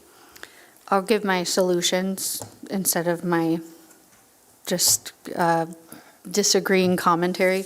I think if the current committee is in place, then there needs to be a weighting factor put on the consensus votes because of how heavily it's weighed to one side, in my opinion. I think teachers need to be on the committee. I think Safe Kids, who works with preventable injuries and does traffic patterns, should be on the committee. There's an underpass that goes to Viking, so there's no reason why we can't use that as on the other side of Washington. Like, I get where things are going. I get the split, but I just think that when you talk about the myopic view, I'm looking at some of these and kind of nitpicking some of these things because it's not clear and the data is not clear. And when I read something that says we need to attract more students, that comes of the analysis. So if that's the analysis from all the survey results, fine. I understand why we maybe can't see the entire survey, but there's also not minutes from the committee meetings, which again, it's not a board member meeting. It's not, they're open meetings, right? But like, these are too big of and drastic things for our community that, like, at the very least, the conversation should be captured by 13 people or 12 people. And it's hard to understand when you, as, like, you are presenting options and we don't see what those options are from the expert. The committee can say, no, Rob, we don't like those, we want this, and then you come and present. But, like, you shouldn't be the one to necessarily stand up and advocate. We are getting this presentation from the committee. Like, I want to hear from the committee members to justify why we have a report that seems to be more drastic and going the opposite direction from what public feedback we've gotten. So I also agree with Bill's assertion. I agreed with it last time. I think this timeline is too short to make these decisions. I mean, at this point, we could consider Red River and Central being a 9, 10, and 11, 12. That would solve all the diversity balance. Everyone goes to the same school, they just go 2 different years. I mean, has that been considered? Yes, I think facilities-wise, like, we should be looking at that. But I think the committee needs more diversity. I think we need a longer timeline. I think we need to be more creative with options. I don't know, one thing I haven't also said is there's no GF Air Force Base representation. None. That's concerning to me. How are we a partner with them? I'm feeling a little bit disappointed on this process because while I think you have done a thorough job, Rob, in getting us data sets that we need and collecting input, it is not easy to analyze 937 input, and the district has hosted 2 forums, and we've had opportunity through survey, we've had opportunity for people to email us. I just think that there's too many ramifications on families without, like, actual hard evidence as to why we are suggesting the changes that we're suggesting. And I'm concerned that if we continue on this path and we don't take a hard pivot, that we are going to destroy trust with the public and our staff and our families, and that is not okay. Just a reminder, this is not a public forum. This is a meeting held in public for the business of the school board. So if you can allow us to conduct our business without the interruptions, appreciate the engagement in the process, but not the diversion from the conversation. Thank you. Do you want to respond before we move on to No, I think all those valid points, that's kind of where it's at with you all deciding where do you want to move this heavy item. Mr. Clevin, and then I'll put Board Member Joel Larson on alert that we haven't forgotten him, so if he has something he wants to add, I don't want to forget him. Yeah, of course, I'm not curtailing any of the conversation, but I just wanted to give Joel a minute to prepare. So, Mr. Clevin? Yeah, just as we ponder why, like, it's always a good question, why are we doing this? Is the do-nothing alternative viable? I just would come back to slide number 15 in the presentation. That's kind of where I go when I wonder if this is worth the effort right now, and I think this slide for me does show that we've got an issue that needs resolved. So this process is very important, very timely, but it probably can be deferred in light of other discussions that we seem wanting. So just refer back to this slide as kind of my home base on the why. Thank you. We'll go to Mr. Larson on the phone, and then I believe back to Dr. Lund and Dr. Hodek. Yeah, thanks, Dave. There were times that I guess I did want to interject, but Amber and recently Jay have kind of said what I've been feeling. You know, it is do nothing a viable option, because it feels like it is, at least in the near term, and it's something I'd like to explore and understand more. That's all. Thank you, though, for the opportunity, Dave. Dr. Lund? Well, I'll be even less popular than I have been, and I won't get any clapping probably after I'm done. Hopefully, I won't get stoned when I'm done after this, and now I'm losing my train of thought. I think, I agree with most of everything's being taken, but what we've been at fault before with this board through the years, and I'm part of it as well, is at some point, we are going to have to make a decision. We're not anywhere near being able to make any decisions now or anything like that. But I've talked to lots of community members. I had one a few weeks ago who started talking to me while I was serving communion. And I'm thinking, oh my gosh, this is not the time to talk to me when I'm handing out the bread. But I mean, I've had a lot of people, and I think everybody has said, we need to do something. It's clear we need to do something, and that's not in my backyard. And I'm just as guilty as everybody else about that. Yeah, I think that's a great concept. Oh, but I don't want that affecting me. We as a board have to look at what's best for all the kids in the district. Because no matter how hard Sherry reaches out, we're not going to hear from 100% of people. And we have to look at what's best for the community as a whole. And there are going to be times that people are going to be upset no matter what we do. If you're thinking we're going to get 100% buy-in, you're smoking something. So I think we have to realize that. We have to do what's best for the kids, for the families, for the teachers, for everybody. But there's not going to be 100% buy-in. I do think we probably need to slow the process down. One of my questions, and you guys can answer it afterwards, is the capacity problems seem to be more at the elementary level than at the high school level. Does this have to be a K-12 process that we have to do all at the same time, or do we split it up a little bit? And I do like getting more public input, but again, we've gotten, 1,000, 1,500 people. We're not going to have 40,000 people that are going to give us input. We're going to have some.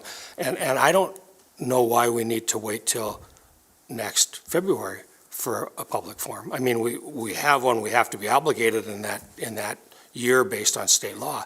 But that's not to say we couldn't say, well, we're going to, in October or November, we're going to have a public forum or a couple of public forums or something like that. So I think, that can be done. I do think we need to get more input from the community, and I would define the community as what you all have said: families, kids, staff, other people, other experts. I think all that. But at some point, we're going to have to make a decision. and again, it probably doesn't have to be tonight or March or next September, but at some point we're going to have to make a decision. But one of the questions I have for Robin administration is does it make much more sense to have a K-12 decisions all at the same time, or do you say, okay, well, let's deal with the more immediate first and then keep working on the subsequent? I'll take a stab. It may be of value. It's more about the implementation. So our greatest stress is at the elementary level. And I do want to point out with slide 15, what's really important is that bottom row where when we don't have the Air Force Base capacities in here, we're between 95 and 97% full. That's really, really full. We'd ideally want you at 85 to 90, so you have the flexibility of classrooms and the management of what, right? And so that gets into some other past conversations that you guys have been trying to figure out. Is it new buildings? Is it additions? Is it a combination of that and the dollars? So to your point, a little bit of a weave is there could be where you address the most difficult situation first. But when we start to add some of these other variables of, do we put an addition on Century? Do we have a new building? Do we eliminate the modulars, portables at Viking? We need to know that those are possibilities so that as you map this out, you can say, hey, we'll make the elementary change. It starts, let's say, It could start in 26, 27, or maybe in order to do parts of it, you can't do it until 27, 28. And I think the value when you look at it from this perspective is you make the community know that there's a problem, and the way in which you're solving it is through some of these other resources beyond just saying we're going to change a boundary. And that's kind of been our challenge at the elementary level, is it's so tight to get things where it maps out just with the number of kids and the capacity. It's tight. And then you start to get into what these students will need. It's even tighter. And that's what we've heard from the building principals of, hey, we can have more kids than you senior, and you can, but do you have the right spaces? Totally different questions. So yes, I think you could do something where it's not all implemented. It's based on the gravity of what we're trying to address. And I think there's some other talking points with data that will help you understand. Is there some differences at the high school? Is there things with transportation that, hey, it may be nice that we get kids from Schrader to completely go to Central, but the transportation is too much of something to overcome. Having those type of conversations laid out with the trade-offs in a decision that may not be popular. You may still move towards something that's shown here tonight, or you move to something different. I think the communication of that is key, and you probably need time for that to happen. Administrators want to weigh in on this, and then I think you've got a follow-up, but anyone? Oh, okay, back to you, Dr. Lund.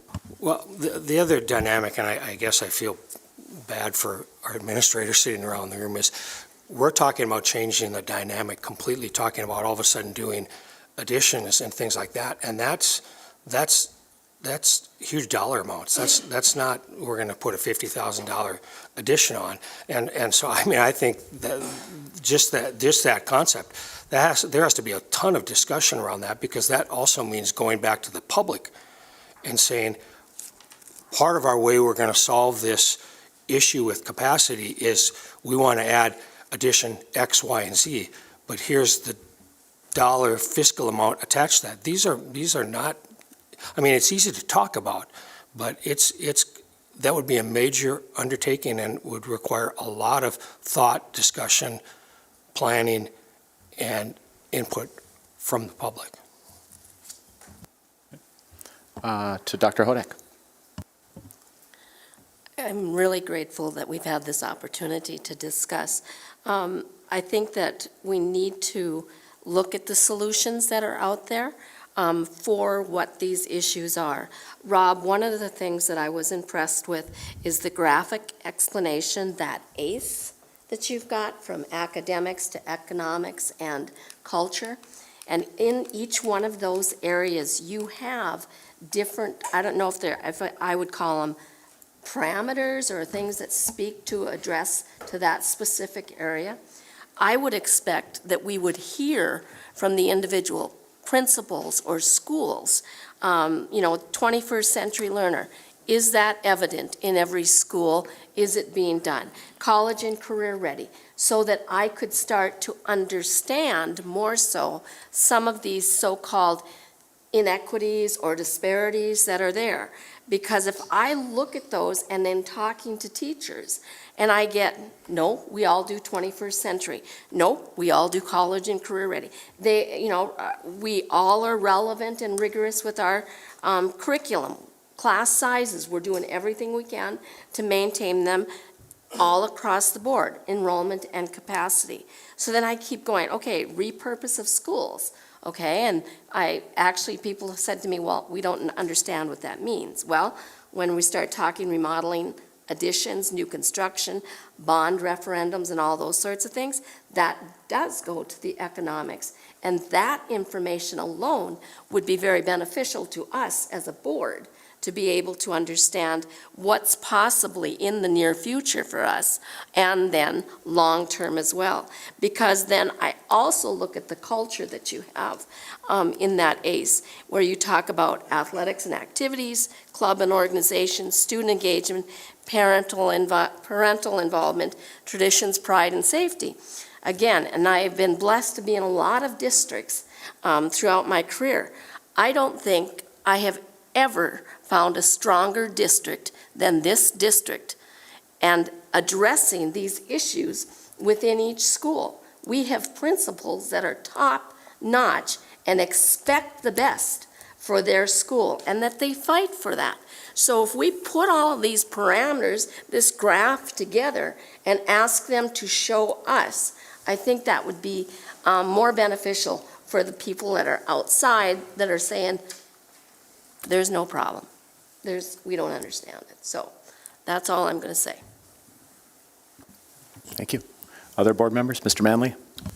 Yeah, I'd have to say that I agree with Amber and Bill about the transportation going up Belmont and possibly Cherry Street too, where I guess I live on Cherry Street, and just looking at the revised plans here, there's going to be just a ton of traffic going up those two streets, well, up and down both.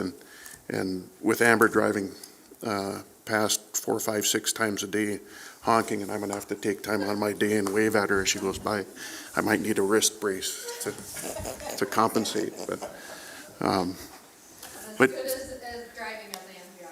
yeah. But if we can maybe look at east-west options like Bill was talking about, we have Gateway and Demers, 32nd, a lot of those are 4 lanes, and trying to shove all this traffic down 2-lane roads is going to be a tough sell. So I guess that's all I have. Thank you. Others? Ms. Flynn? Yeah. I am aware that my comments are very critical, so I appreciate being able to provide space to feedback, good, bad, ugly, great, whatever. I think it's important that we let the public know that this is a work in progress. There has been a lot of time dedicated to it already. I just think that we need to do a better job at working together with community partners. And to that perspective, I think that it would benefit the city and maybe even the county commission to be a part of some of these conversations, whether it's a personal invite, whether it's, again, a seat on the committee. But they need to understand the impact that only having developable lots south of town is having on the strain of schools and what we need. I think that they need to understand, is there growth and stuff for the congressional district for the sake of how we are narrowing ourselves and going to be Grand Forks / Thompson at some point, I think that we need to work together with them so that they understand the struggles that we're having. And if there's any proposals on, maybe they're studying a traffic thing and they're not aware that we're doing this. And so, that it happened with Discovery and how Discovery was built and, trying to get different underpasses and whatnot after the fact. And so I just think if we can be more ahead of proactively communicating with our community partners, we can all be advocates for the same cause, which is the betterment of our community, which is having access to great public schools, which is name your great thing about Grand Forks. So I just think having the city, maybe even county, abreast of these conversations, it would be very important. Yes, Dr. Glatch. Yeah, so I appreciate the conversation as well. I think it's really thoughtful. I like the idea of more time. I like the idea of more voice and all that sort of thing. One of the things that I think we can't lose sight of is that when we have these conversations, Dr. Lund kind of alluded to it, a lot of emotion comes in, right? And people love their schools, and I think that's a tribute to the great educators that are inside of those buildings. I heard Dr. Hodek say we have principals that are fighting to make sure we have culture that is built, that is positive and supportive. And I think within that comment also comes the concern, is that I don't think we should have to have some educators and some principals fighting harder. And some of the dynamics that we have right now, I think if we take a hard look at it, creates some inequities, and we can get you that information and get you that data that we could resolve differently by resourcing differently, which would require us to take a look at how we are providing extra staff or extra supports beyond the title dollars to those buildings. We could do that. But there are discrepancies that come just from the mere fact and the mere component of privilege. Like when we look around this table and look probably geographically where the majority of us reside, and we look maybe out in the audience, and I don't know where everybody resides out there, it's probably from people who live in the same demographic area that we are discussing right now that we're worried about an imbalance switching the other way. We have to make sure, as I think as Bill said, that if we have more public voice and public input, we have all voices. And we have components of our community that are working so hard to just survive and put food on the table, they don't even know that they should be advocating. They don't necessarily know what the avenues are to do so. So we have to make sure that we are not overlooking those populations. And so again, I think we're going to get there. We have other avenues in which we can explore to do this and do it right, and that's what I'm hearing is the commitment here. And so I applaud you for that, because we want to get it right, but there's opportunity that's in front of us right now that I don't want us to overlook as well. Thank you. I would echo that sentiment, Dr. Glatch. It's clear that board members are digging into this work, and I applaud and appreciate that. To echo one thing that Dr. Lund said earlier, we do need to do something. And I'm not here to prescribe what that solution is or what the timeline looks like. And again, to Mr. Clevin as well, I don't believe doing nothing is an option. And I also think I think earlier someone said, maybe it was you, Rob, a 12-year plan is no plan. The easy solutions, we would have found them already. This is hard, difficult work. There's a reason we're wrestling with this. Not only is it difficult, it comes with challenges, but we're also wrestling with it because of how important it is, and how important it is on behalf of all of our students. We, as board members, were elected to serve this entire district and not a neighborhood or a school or a point of view. And so I would implore all of us, myself included, to work on behalf of all of our students, all of our schools, all of our staff, the entire community. We have to take the bigger, broader view, and I'm in favor of whatever steps are necessary to find as close to the right decision as possible. Yeah, please.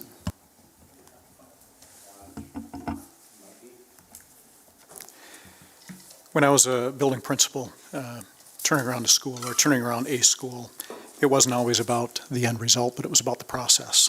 When I was the director of curriculum and instruction, assessment and professional development, it wasn't always about the end result, but it was about the process.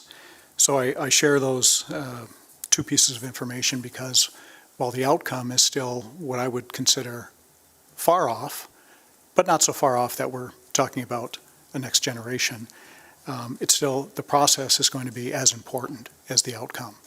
And what I've taken away from tonight's board conversation with community members sitting here, listening to the conversation intently, is we do need more time. And that's one of the recommendations that we are making, that we do want to be taking the right amount of time so that we can be thoughtful. But there is a push and pull in all of that, and I think you heard Dr. Glatch talk about that. There is pressure at the elementary level.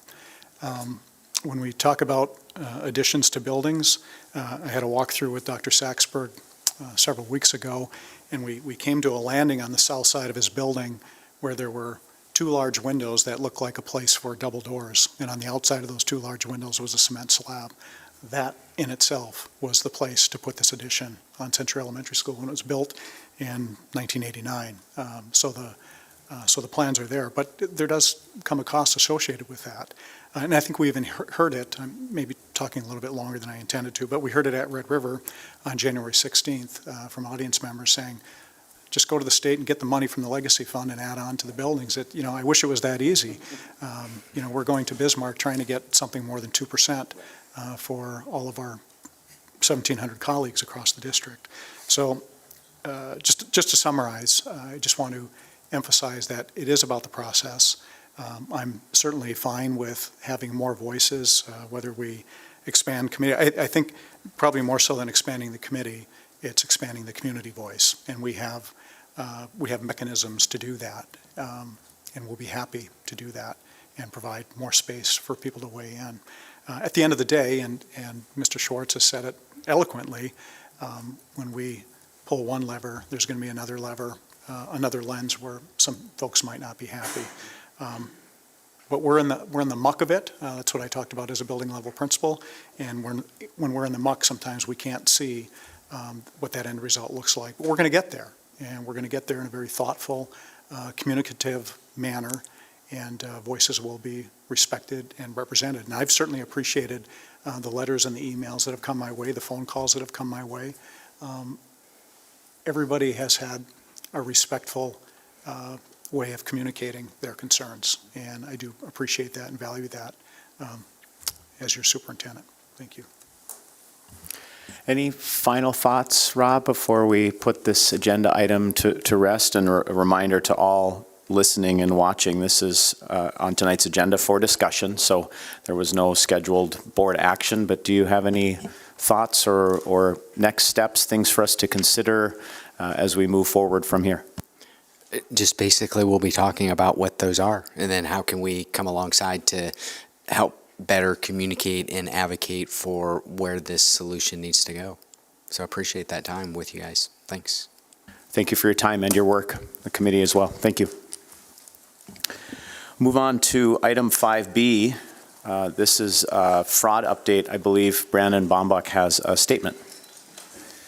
Yes, President Berger, members of the board, just thank you for the time this evening. As you are fully aware, in the fall there was a fraud incident within the district, and since that time we've worked with Grand Forks Police Department, and so wanted to provide the board an update as to where that's at right now, and the community an update. I have prepared my comments tonight, so I'll just read these off tonight. So on August 16th, 2024, the school district was a victim of external fraud in an erroneous ACH transfer of $2,239,665.59. It was made to the incorrect bank account. By the start of the next billing cycle, that's the start of September, the mistake was discovered and quick action was taken. District administration took immediate steps, including inactivation of the vendor from our system, notifying our IT department. We froze all ACH payments to outside companies. We contacted our bank to report the fraud. We contacted the Grand Forks Police Department to file a police report. We filed a report to the Internet Crime Compliance Center, that's a component of the FBI, and filed the incident with our insurance agent. These actions led to immediate actions on behalf of those bodies to recover the funds. Due to the hard work of the authorities, $1,296,935.96 has been recovered. This, coupled with $100,000 of social engineering insurance coverage, culminates in a total loss to date of $842,729.63. These dollars are directly linked to our building fund. This means these dollars are not a part of the general ledger or the daily operation of the school district, but rather they are from a fund with a mandated use for construction and building maintenance. This incident was isolated and perpetrated by external actors. There is no ongoing concern or suspicion of internal fraud or embezzlement.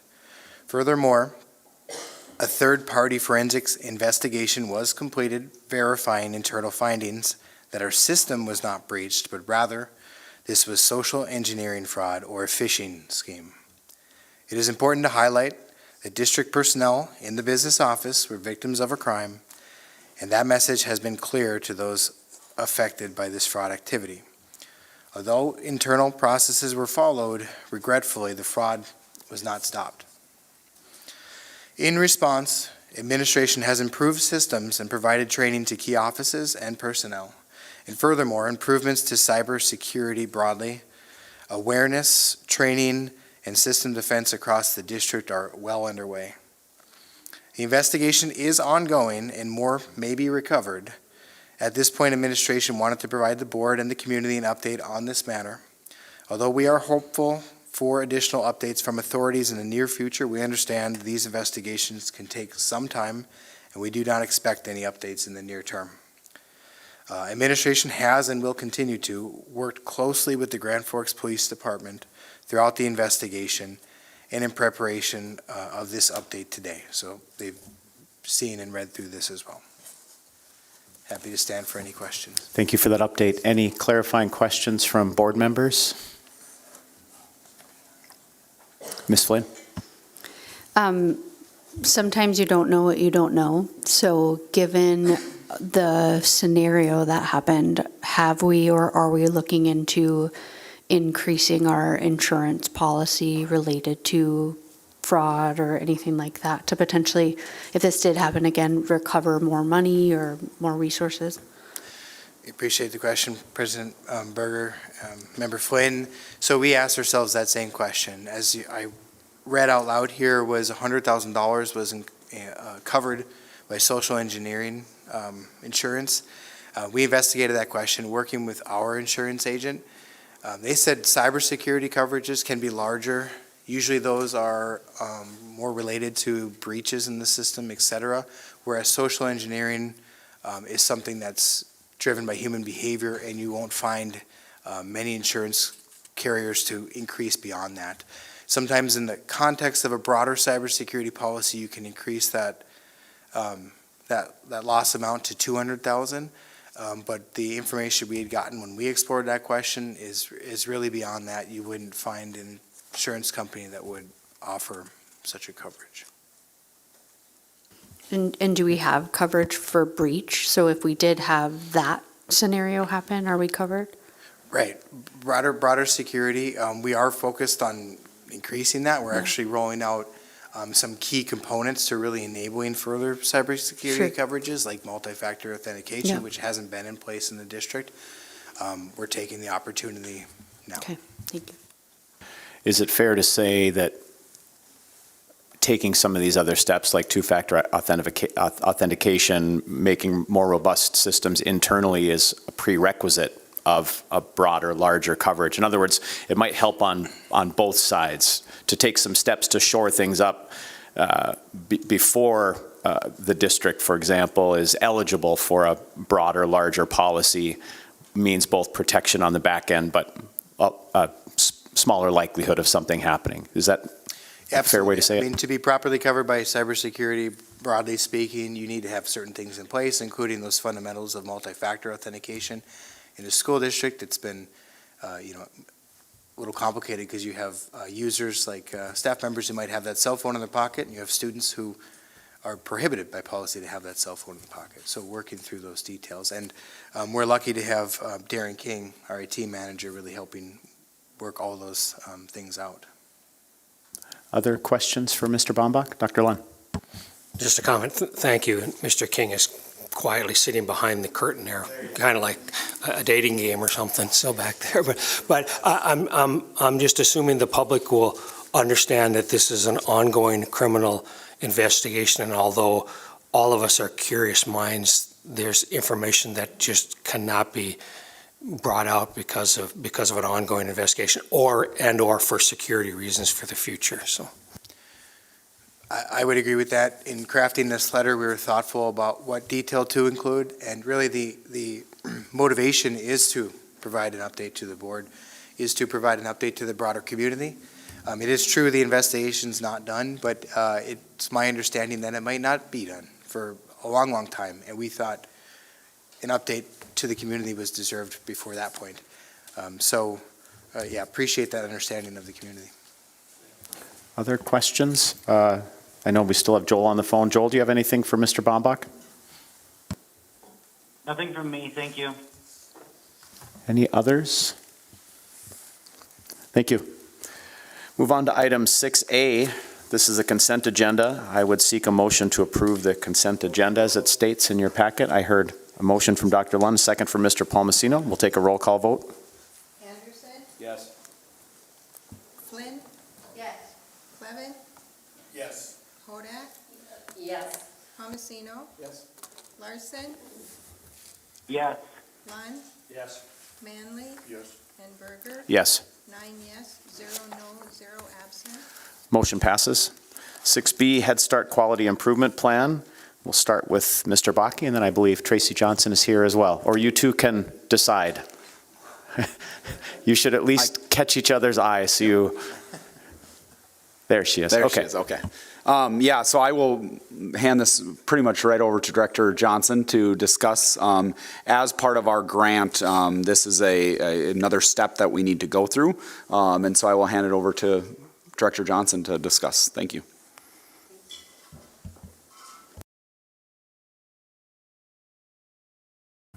Thank you, Brandon.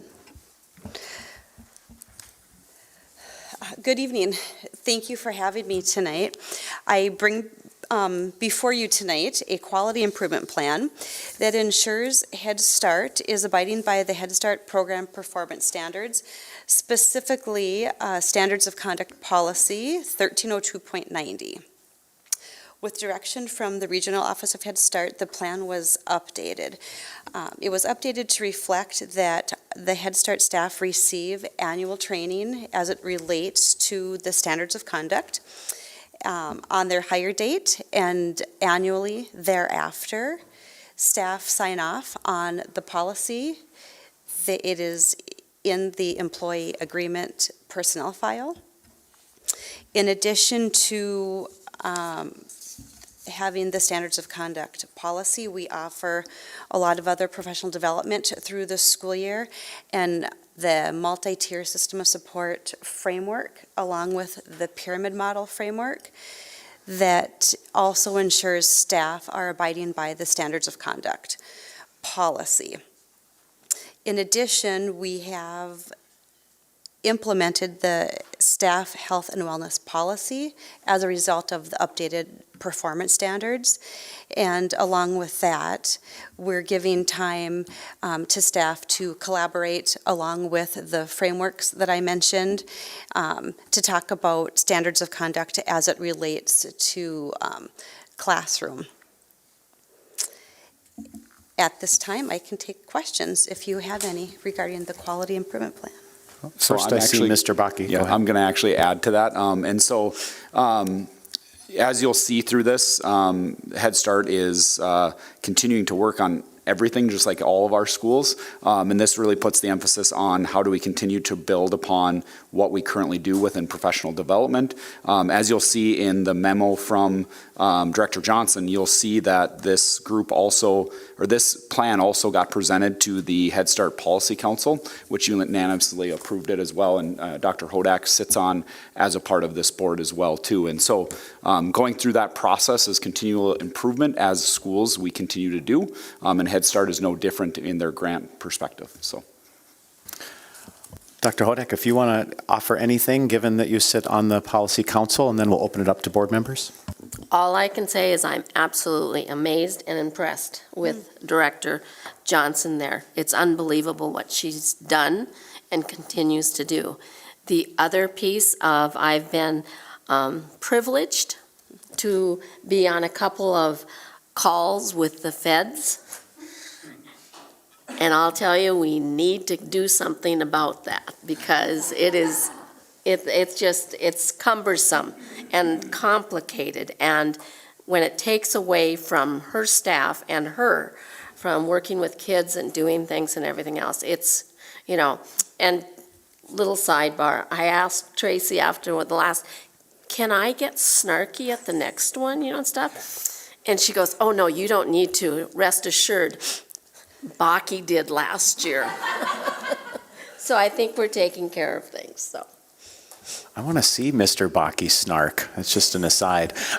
Any questions, qualifying, clarifying comments? Mr. Clevin. This is routine to meet policy and ordinance, right? There's no underlying issue. We just got to periodically do these things. Okay, thank you. Other questions? Mr. Larson? None from me, thank you. Okay. Seeing none, the administrative recommendation is to approve the quality improvement plan you see in your board packet. Do I have a motion? It's been moved by Dr. Hodak. Is there a second? Second by Mr. Clevin. Any discussion? We'll take a roll call vote. Flynn? Yes. Hodak? Yes. Anderson? Yes. Manley? Yes. Lund? Yes. Clevin? Yes. Palmesino? Larson?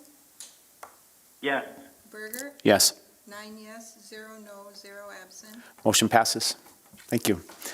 6C, the Finance Committee report. I know there are two different considerations under here, but I'll start it off with Mr. Palmesino. Well, I'll turn it to Brandon on the busing.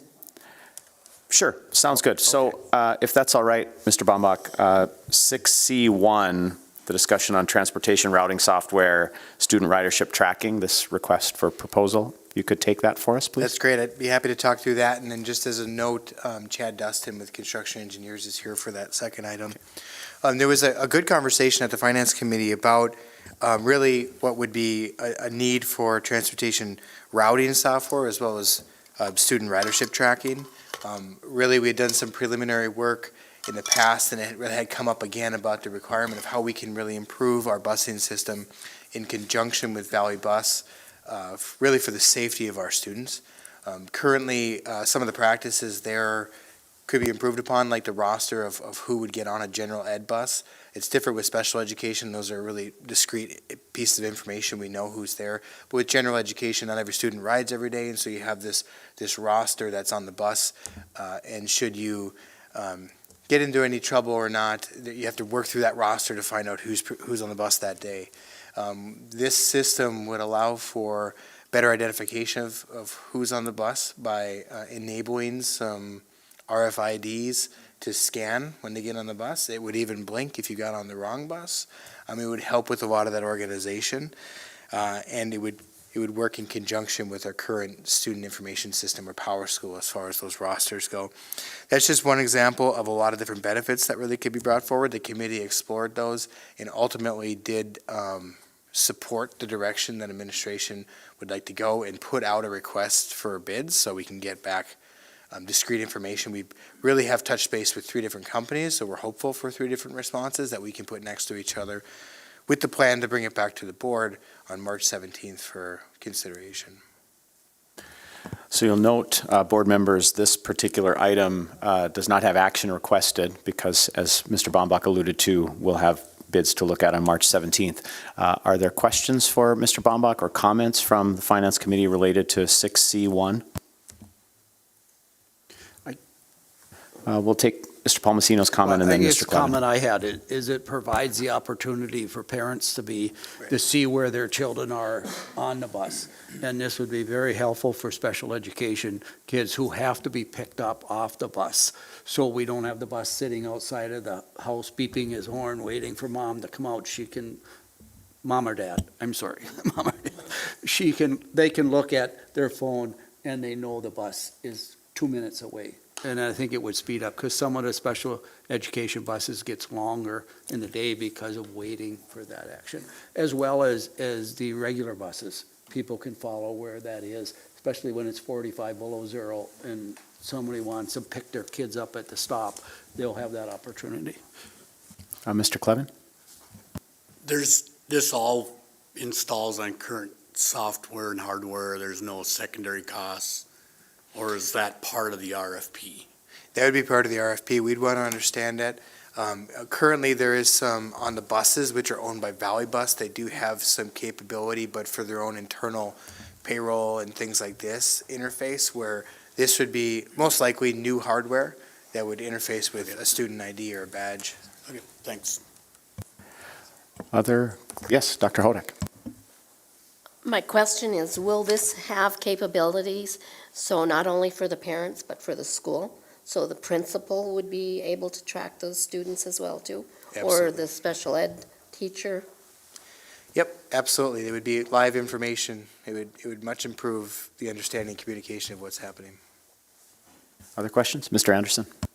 I just wanted to comment that I certainly appreciated this item coming forward and the thoughtfulness, bringing this forward, identifying an opportunity here to utilize technology to do something for us, and the perspectives that were provided by both Mr. Bakke and Dr. Glatch around how this would assist also.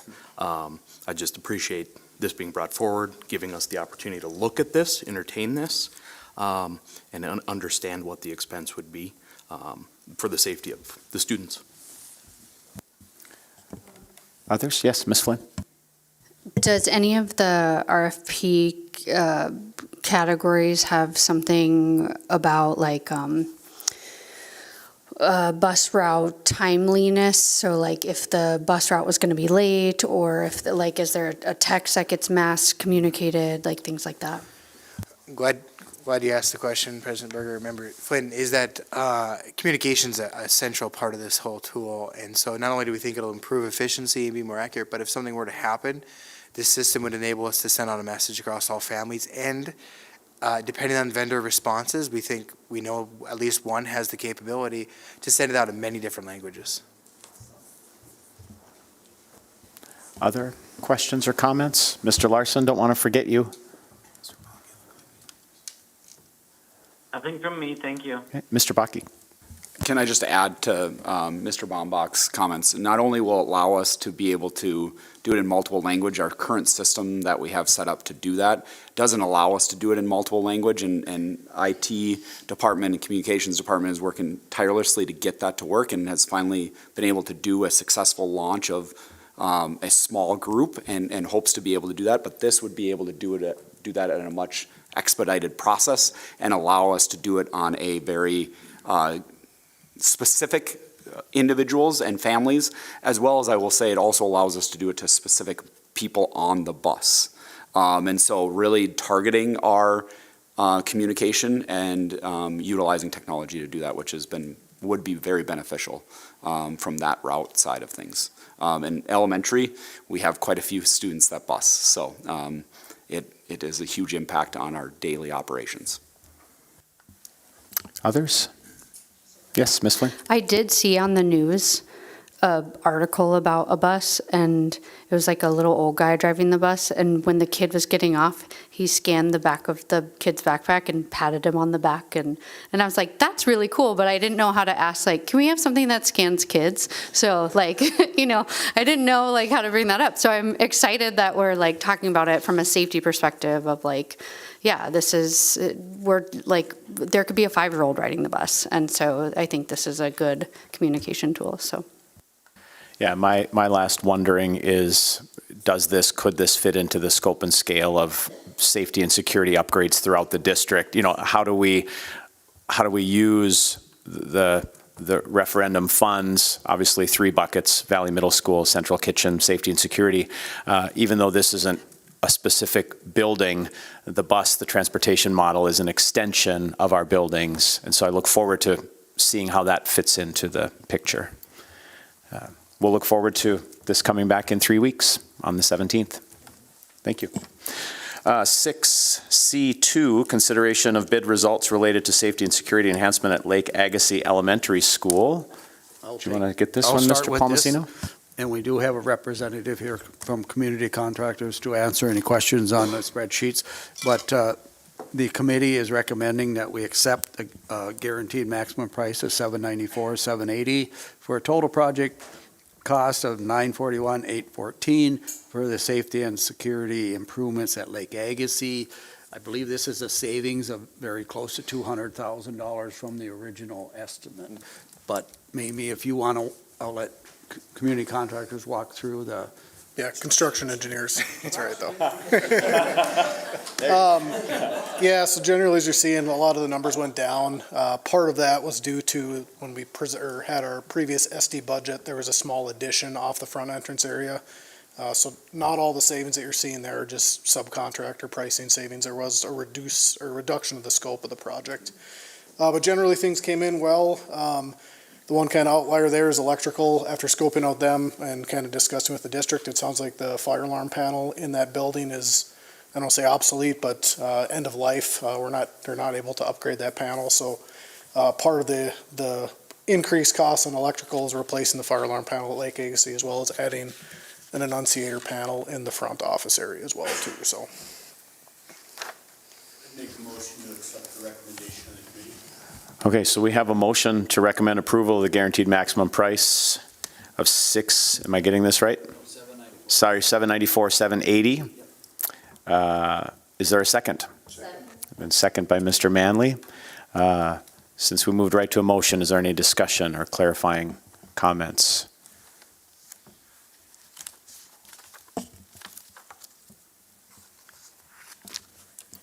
Mr. Larson? Nothing from me. We'll take a roll call vote. Larson, Yes. Manley, Yes. Lund, Yes. Palmesino. Yes. Hodak, Yes. Anderson, Yes. Levin. Yep. Flynn. Yes. Berger, Yes. 9 yes, 0 no, 0 absent. Motion passes. 6D, certified laptop replacement Apple lease. This is the aforementioned Darren King. And just as Darren is coming up here, I'll just offer a comment. Darren has a longer history than me in this district, but just in these few short years, I should remind you that with some of the COVID dollars, those first phase dollars, they were used to invest in laptops for our certified staff. And so we had purchased those outright. What you're seeing here is a solution now that those are aging, what we do with the next step. Okay. President Berger and rest of the board, good to be back again. It was a lot more fun the first time I was here because I wasn't asking for money. All right, but what's before you is kind of the first step in dealing with the 5-year aged out the certified staff computers across the district. I'm a big divide and conquer. I took the biggest bunch first and thought we'd get those out of the way. And you can see because of the situation, we're going to go back to leasing, which the district has a long history in doing. It's a really good way to approach it. Apple is offering 0% financing, so really it's free money. It's really hard not to take advantage of that opportunity when it presents ourselves. It's a 4-year lease, then we'll have an option to do something at year 5, whether we keep them for a 5th year. They will have resale value at that point. It might be a better deal to resell them into the resale market, which is something that's pretty viable right now, especially with Apple devices. So with that, we did have the attorney review it, had to make a few changes, but I think in general, everybody is comfortable with it and just looking for your consideration to move forward with it. Clarifying questions for Mr. King?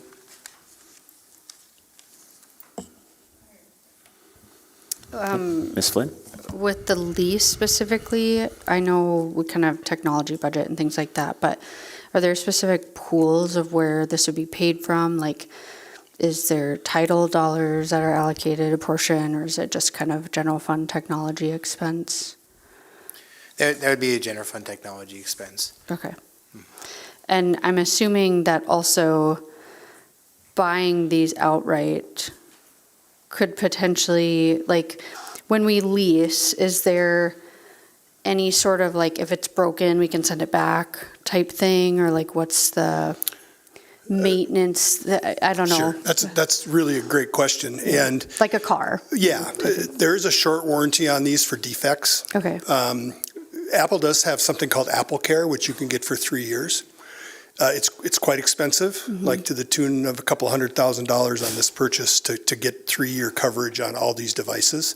If we were going to do a 3-year lease, there's some logic behind getting Apple Care, because that means for the 3-year lifetime of it, you don't pay anything if something goes wrong with them. So there's logic, but you're going to pay, like I said, about $200,000 more over the life of the use. So it's not cheap for 3 years of coverage.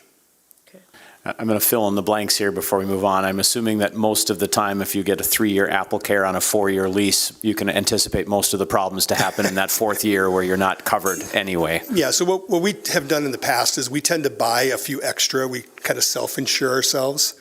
So instead of spending $200,000 on Apple Care, we might buy an extra 50 units so that we've self-insured ourselves.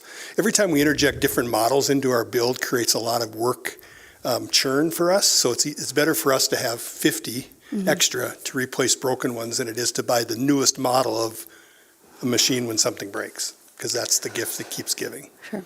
Thank you. Got one-offs in it. So what I'm seeing here is that since it's a 4-year lease, you're going to be here to see this through, so we have you for at least 4 years. Are you prepared to make that promise? Member Flynn, I'm probably not prepared to make that promise, but I'm definitely here for now. And I'm still having fun, so don't get me wrong. see if it keeps going that way. It should. Fair answer. Dr. Hodak. Yes, Darren, I noticed that it said someplace in here that we have an outstanding balance with Apple as of, and maybe Brandon too, as of 3/15/2025. So have we been leasing? No, we Okay, So don't. this is the first time that we Yep. are actually going to be, Correct, Dr. Hodak. I think the piece that you might have saw was we've negotiated the payment to July 15th of 2025. okay, So even though we'll be able to receive these and hopefully turn them around and get them out in the hands of teachers before school's over, we don't make our first payment till July 5th okay. of 2025. That's what I was thinking. That was kind of the linchpin, right, of the negotiations the last 6 or 7 weeks with Apple, was if they could do that for us, then we could try to move forward quickly with this. Thank you. Other questions? Mr. Larson? Nope, this all looks good. Thank you. I would seek a motion to accept the Apple lease for the laptop replacement for certified staff. It's been moved by Dr. Hodak, second by Mr. Anderson. Any discussion? Yes, Mr. Clevin. Read through the attorney's comments. I mean, there's no contracting problems here. I'm particularly curious about the indemnity.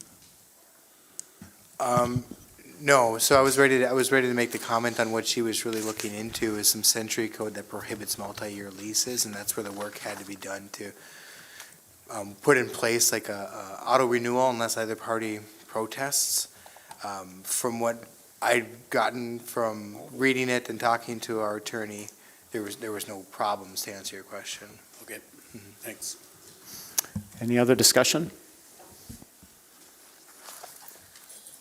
Take a roll call vote. Clevin, Yes. Larson, Yes. Palmesino, Yes. Lund, Yes. Manley, Flynn, Hodak, Yes. Anderson, Yes. Berger, Yes. 9 yes, 0 no, 0 absent. Motion passes. 6F, District Calendar for 2025-2026, and tentative start and end dates for 2026-2027. Dr. Glatch. General fund. I'm sorry. Let's go to 6E. Maybe there was something about wanting to hear from someone else. But Brandon, one more turn for you. 6E, General Fund Financial Statement. Well, thank Mr. you. Brandon Bombach. Thank you, President Berger. First format here, summary within the memo is just that between the period of July 1 through January 31st, that's the first 7 months of the year, revenues were nearly $70 million, where expenses were nearly $61 million, resulting in $8.8 million revenue over expenditure at that point in time. You know the drill in the two different financial statements. The first, I would just, again, articulate it, like to point attention to where state sources have now come in at that point through January 31st, come in at 74% of what is budgeted. Local sources are just coming on, so only showing just under 15% of those. Those will come in the spring here. And then federal sources are on a reimbursement basis, and they kind of sprinkle throughout. Where amongst the expenditures, you can see that consistency level right around 47% of the budget. Happy to comment or answer any questions on the first report. If not, I'm just moving to the second report, that comparison report. It's always a good look to see where we're at this point in time in this fiscal year as compared to last point in time. And you can see that those local sources are up year over year, state sources are up year over year, and then that federal piece is down quite a bit. Again, that's when we pull those ESSER dollars out of the equation, they're going to show down. And a lot of those had fallen into other expenditures, and so you can see that on the expenditure side that our other expenditures have really been reduced greatly. The only comment that's really changed, or I've added here in the comment box, is the eighth one. Majority of rent expenses have moved from the general fund to the building fund. So that was a deliberate decision from last budget to this budget. And you'll find that in the other expenses categories where you can see at this point in the year, we've spent $78,000 on rent, whereas last year at this point it'd be $358,000. So a deliberate effort to free up the general ledger. for those. And then just kind of in conclusion here with some of the graphs, revenues, you can see the graphical depiction of that are just a little bit lower than last year, again, related to those ESSER dollars coming out. The expenditures are in a similar fashion there. And then this is where we come to the general fund balance, and we see, like I kind of alluded towards, what I'd expect to continue to see is a convergence of those three lines here. The green line would become a little bit more where you'd expect it to be rather than where it's shot up. And that's due to we expend the federal dollars and we have to wait a month or two to get the revenue to match those dollars. And so that makes our numbers look really good for some of the interim months. I'm happy to answer any questions here, but otherwise the administrative recommendation would be to approve the general fund financial statement for the period of July 1, 24 through January 31, 25. Questions for Mr. Baumbach? Yes, Dr. Lund. I haven't asked you for a few months, so I'll ask you. Ending fund balance, are we tracking where we think we're going to be at the end of June? I would say that we're tracking according to this budget, and we're optimistic that we come ahead. Coming out of the last negotiations, we knew the first of those 2 years would put us down a little bit, and the second year we could come back and hope and contribute towards that goal of growing the ending fund balance. I would say, just in the recent development of the budget, it's going to be difficult to get all the way to 15% by the end of 2026, but this budget's, I think, helping in that process. Other questions? Mr. Larson? None, thank you. Seeing none, I would seek a motion to approve the general fund financial statement for the period of July 1, 2024 through January 31, 2025. Moved by Mr. Palmasino. Is there a second? Second by Mr. Manley. Any further discussion? We'll take a roll call vote. Manley? Yes. Anderson? Yes. Hodak? Yes. Clevin? Yes. Larson? Yes. Palmasino? Flynn? Yes. Lund? Yes. Berger? Yes. 9 yes, 0 no, 0 absent. Motion passes. 6F, district calendar for 2025-2026 and tentative start and end dates for 2026-2027. Dr. Glatch. Thank you. I appreciate your enthusiasm about the calendar. As probably second most popular item next to demographics. So according to policy ABAB, the board is required to approve the start and end dates each calendar year, as well as the blackout dates. And just a reminder that the blackout dates are really there to protect teacher time around important junctures of the school year. So that might be conferences, might be report cards, how those things tie together that way. And the number of blackout dates vary by level according to kind of the lift that is required to get ready for those important events. Our committee has a few collective goals that I'd like to highlight, and you'll understand why I'm highlighting them when we get to the calendar itself. So first of all, I want to protect the best interests of teaching and learning at all levels. That is really what we're here to do. It is our commitment to our kids in Grand Forks Public Schools. We also want to meet that goal, protect instructional time fluidity, consistency, and intentionality as much as possible. Protect teacher preparation, professional learning community, and professional development time is our third goal. And finally, just use the calendar to inform constituents. So we have a different calendar that Cindy helps craft in the end for internal constituents versus external constituents. You can see the whole slew of factors that we take into consideration. It's a pretty long list ranging from UND's academic calendar to start and end dates required for our CTE online center, things of that nature. So of note, on the second page here, it says, and important for constituents to understand the overall flow of a school calendar in any given year is largely determined by the dates upon which major holidays fall. And I will just be straight up transparent with you. The next two calendars are a bit uglier than we would like them to be because of where those dates start and fall. Our committee has had a lot of debate. We've gone back to our building or the people that we represent and asked for an awful lot of input. We tend to survey, and our committee, and Dr. Walters left. I thought he was maybe hanging out for this discussion. But we always joke because it doesn't matter who we survey. It could be families, it could be teachers, it could be administrators. It's like 49-51. Joe is confirming that over there. as far as any of the given nuances. So just know that when you look at the calendar in the end, there's been a lot of thought and input that's gone into it. So for the 25-26 school year, the recommendation is for kindergarten through 9th grade students to begin Wednesday, August 27th, 2025, and 10th through 12th grade students to begin on Thursday, August 28th, 2025. All grades will then conclude on Thursday, May 28th, 2026. You can see on that calendar that's been fleshed out, blackout dates for high school, 18 dates, middle school, 20 dates, and elementary school, 21 dates. And again, that is for the reasons that I described earlier.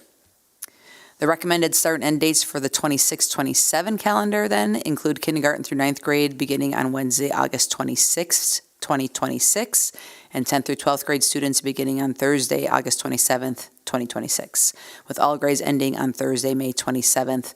An anomaly, or I don't know if it's an anomaly, but it happens every few years that graduation will likely fall on Memorial Weekend that calendar year. You can see the district calendar committee representatives there. That is also dictated by policy. So the administrative recommendation is to approve the 2025-2026 start and end dates and blackout dates for teachers as presented, and tentatively approve the 26-27 start and end dates, knowing blackout dates will be presented at a future time. I'm here to entertain questions. Questions for Dr. Glatch? Yeah, Dr. Lund. Was there discussion about the spring break? Lots. Because I've actually gotten more calls about spring break than I've gotten about demographics in the last, and actually started before your committee was even done, so clearly people were leaking information to the public, because I've gotten calls from February about it, so I'm curious. Yes, lots and lots and lots of discussion around spring break. And really, in a nutshell, what it came down to is if you think about adding, so on this calendar, for those that can't see it in front of them, spring break goes down to 3 days, the week of March 9th, instead of that entire week. We looked at then where we would take the 2 additional days off and try to plug them in. And I'm going to go back to the December calendar, because it typically falls around what would be the winter holiday break or the Christmas break. And there were a lot of opinions about giving that whole 2 weeks and how that is the counter to that. That's really in a nutshell. You know, we anticipate, and really we have enough data to indicate that there are families that would choose to take early vacation on either of those planned breaks. And we also know that there's not always direct alignment, and I think this is the calendar. I should have double checked this. It's either this calendar or the one we're drafting out for next year that doesn't fully align with UND's proposed break either. But again, we're looking at what's best for our students. And UND's break, I believe, was at a time that it was like we just came off of a super long winter break, and then we're going to go on break like 3 weeks later. It didn't make sense instructionally for us. So we take all those things into consideration. Long answer to a short question. Follow-up question. So, and this was the frustrating part for me. These people all had these calendars, and they're asking me about the board stuff, and I had no idea what they're talking about. And the vast majority of them said, why don't you ever go into June 1st or 2nd? And I said, well, there's spring break, or there's summer school and stuff like that. My problem, and I realized it's not the board's discussion, and I wouldn't want to be on that committee, just like I'm not sure I'd want to be on the demographic committee, because the board, our responsibility is end date and start date and blackout date. But the problem is when the constituents aren't happy, they don't call the committee, they call us. and so that's the problem. And I didn't have really good answers for them, because I don't understand why we can't go a little into June. I don't understand why we have to try and always end in May myself either. So, but I couldn't really answer because I wasn't aware of what was going on. Yeah, I mean, if the board is interested, I could probably put together all of the things that we take into consideration that even go beyond the list here. There are impacts to like our retirees' paychecks and when they can claim benefits if we work beyond a certain point in time. That's been modified a little bit, so it's a little less of a sting, but that's one of the confounding factors. We mentioned summer school, we mentioned, I mean, they're just really a myriad of things. And the other part of that is the even the way our weather patterns work. We talk a lot about that when buildings, and now that we are getting all of our buildings eventually equipped with air conditioning, that'll probably be taken off the table, but there's been challenges there in the past as well. But my point is it's like when we do entitlement programs for whatever. You know, you start an entitlement program and then people expect that. So now we've given them that week for a few years, and now they're expecting, now we're taking it away. So I think somehow we have to educate the public that this isn't always going to be a week, it's going to be 2 or 3 days. And I can guarantee you from the people I've talked to, we're going to have pretty high absentee rates that Monday and Tuesday of that week. People are going to call their kids in sick because of it. It certainly could happen. Thank you. Other questions from Ms. Flynn? And then we'll get to Mr. Palmasino. I too have gotten a lot of questions, and it's very interesting to me how the community just is so when is the calendar coming out? There's a lot of people that are we're waiting for GFPS because we do our calendar. Even my daycares, we follow whatever Grand Forks Public School does. So I know from, I think it was 2 years ago, 2 things happened. One was that the NDOS system changed their calendar after it had already been released. So then spring break was different as a result of their change. And then we did our work to match it, and then they changed. So we got feedback from that. And I think that was the same year or subsequently the next fall was when the way the dates felt over winter break, we only got 6 days. It was very, very short. And I think I heard from a majority of people that they would prefer to have their winter break, at least who came to me, because not everyone does go on spring break. And I think the benefit is, people say that about UND. My husband works at UND, but the reality is that students are gone. He still has to work. So I think there could be an opportunity here. I bet you we are able to collect data on those short winter breaks when we have people taking time off, but we likely have not really captured spring break because it's been a whole week. And so I'd be interested to learn how many families take that Monday and Tuesday off. But the reality is if a family is going to choose to go on vacation, then they're going to go anyways. So I think this is, I appreciate all the discussion that's gone into this. I appreciate the attempt to try to match up things. But I do think, like you said, I think there's a lot to consider in this. And the thought of going to school in June is I don't know, no way. But so thank you. But yes, the feedback I've gotten is we wish spring break would be a week, but I'd rather have winter break longer. So. Other questions for Dr. Glatch? Yeah, Mr. Palmasino. I just would like to thank you for only 3 days spring break. As a grandfather who has to babysit the whole week this year, I think there's a lot of more kids that don't go on spring break and don't leave town that are in town and looking for babysitting, and only having 3 days instead of 5. Thank you. Mr. Larson? Only laughing here at Bill's joke. Appreciate that. Any other questions? Otherwise, the administrative recommendation is to approve these start and end dates for 2025, 2026, and the blackout dates as presented, and to tentatively approve the 2026, 2027 start and end dates, knowing those blackout dates will be presented at the future. I would seek that motion. It's been moved by Dr. Hodak. Is there a second? Second by Mr. Palmasino. Oh, I'm going to give Mr. Larson a second. Any further discussion? We'll take a roll call vote. Hodak? Aye. Clevin? Yes. Manley? Yes. Larson? Yes. Flynn? Yes. Lund? Yes. Anderson? Yes. Palmasino? Yes. Berger? Yes. 9 yes, 0 no, 0 absent. Motion passes. 6G, consideration of Grand Forks Virtual Secondary School. Dr. Glatch. Thank you, Chair Berger. So you can see in the memorandum that we're looking to seek approval of opening a virtual high school in Grand Forks Public Schools. This has been something that's been under study, quite honestly, since COVID. We have gone through cycles of surveying our constituents to gain interest. We've looked at pros and cons from the economic standpoint, et cetera, and the reality of it is we need to dip our toes. We feel strongly we need to dip our toes into these waters. I think our most compelling piece of data of late is the number of students who request enrollment in North Dakota Center for Distance Ed classes. And that's primarily done for course flexibility. And we believe that this will allow us to regain some of those enrollments and control them more in-house.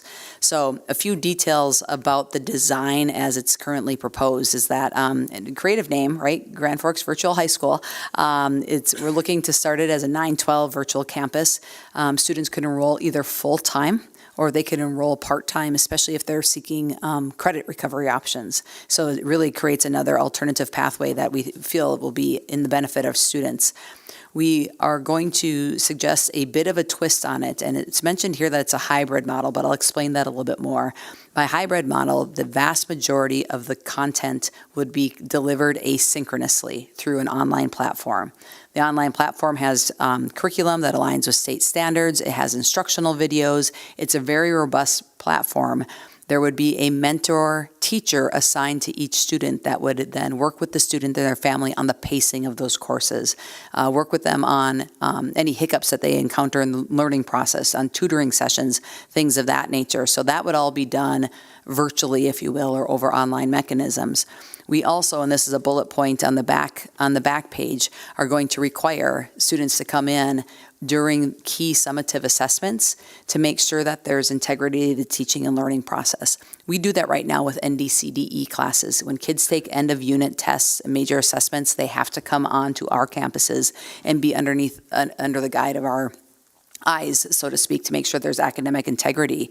We are also going to enhance that at times, depending on the content area, to have demonstrations of learning. You're all very aware that we have to commit to having students emerge choice ready, and with that comes evidence that we communicate well, evidence that we can problem solve, and so we anticipate students coming in to maybe give mini presentations on a science experiment, things of that nature. So it's going to be within reason, but there will be times that we will be able to then validate those choice ready scores or choice ready indicators through those assessments as well. So that's why it's listed as a hybrid, but really it would probably be a 90-10 or even a 95-5% home versus face-to-face, if that makes sense, if you're still with me there. In addition, we would require weekly checkpoints with their assigned mentor teacher so that that person can make sure that the student is well and healthy. It's one of the things that we really worry about with online learning is our kids in a good state of mind. That's something that we're committed to and we struggled with over COVID to make sure that they're on pace, to make sure that their families are well informed as well of their pacing. And that's really kind of it in a nutshell. The next steps here is that once the board approves this, I will need to reach out to the Department of Instruction. They will give us a unique building code, and so this virtual high school will follow all of the guidelines and requirements put forth by the state of North Dakota to be accredited, to make sure that we're following state standards, hiring credentialed teachers and things of that nature. There is a cost estimate, and I have to put a clarification on that. The cost estimate is just that, it's an estimate. It's based off of current contract language for predicted average salaries. It's based off of current per pupil enrollment reimbursements from the state. We know all that is going to be under review and as soon as we enter negotiations, and currently by the legislature as well. The number of teachers and staff we hire will really be determined by the enrollment. So this is just an estimate of how it could look in the end. We know we need to have mentor teachers. We know we need to have special education specific support so that we can provide those supports as reasonable in that platform. We know that we want to have some additional tutoring support via And we can cover IEP minutes as well using some classified staff.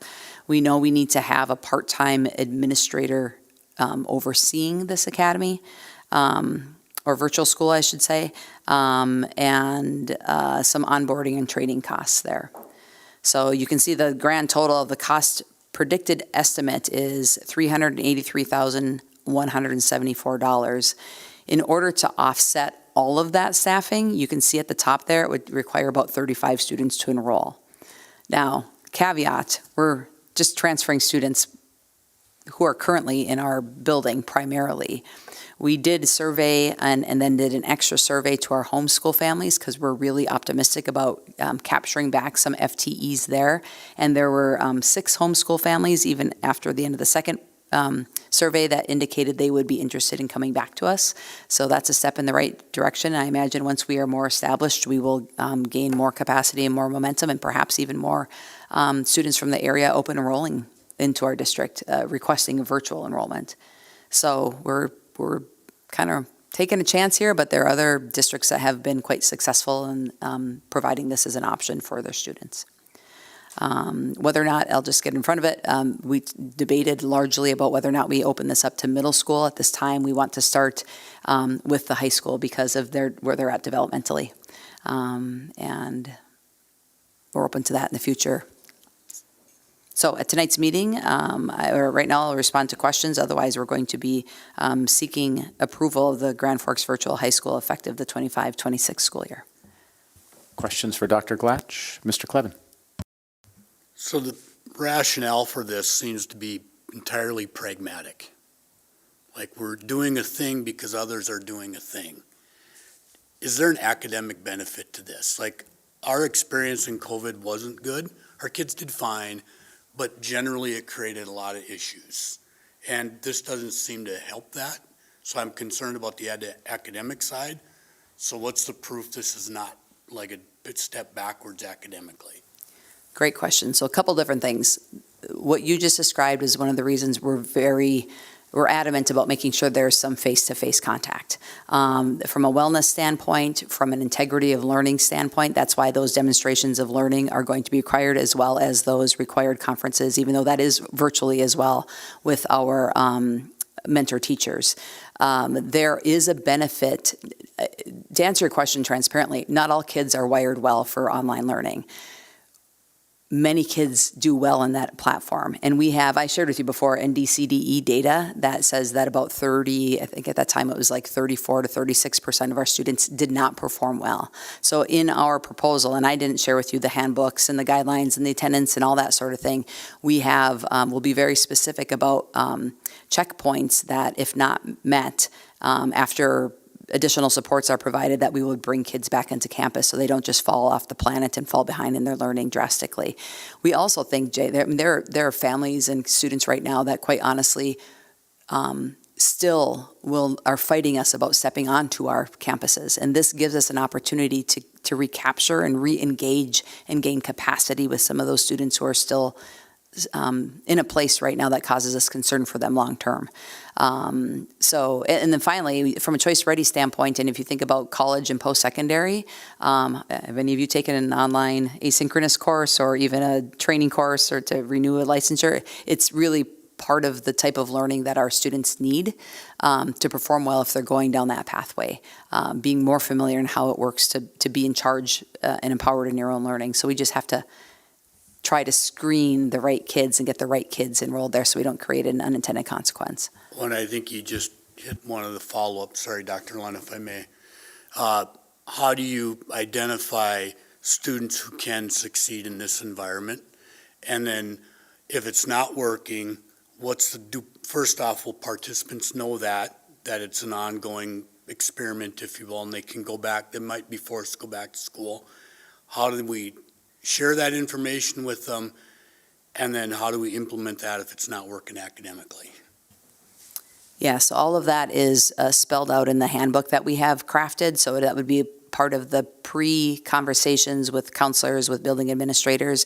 We know that students have to have a certain degree of reading comprehension level to increase their chances of doing well when they're independently learning. So that's a big indicator that we will screen with families.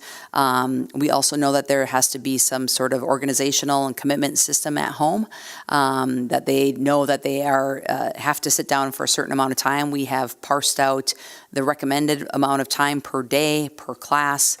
There are pacing guides that we can monitor kind of in real time and share with families so that they can monitor as well. So really, there are some, it's all about the conversation up front. And in the end, families have that opportunity. They can enroll, they have the choice. So there might be some skin knees along the way. We have some skin knees in our buildings along the way right now. That's not the best learning environment for some kids either. So it just provides another pathway. Dr. Lund? Comment for Jay and then a couple questions. The other student that would fit this is I've got several patients who cannot function in a classroom because of medical conditions and anxiety or things like that, who literally this is their only option. And so there's not a lot of them, but there are some out there that would benefit from that.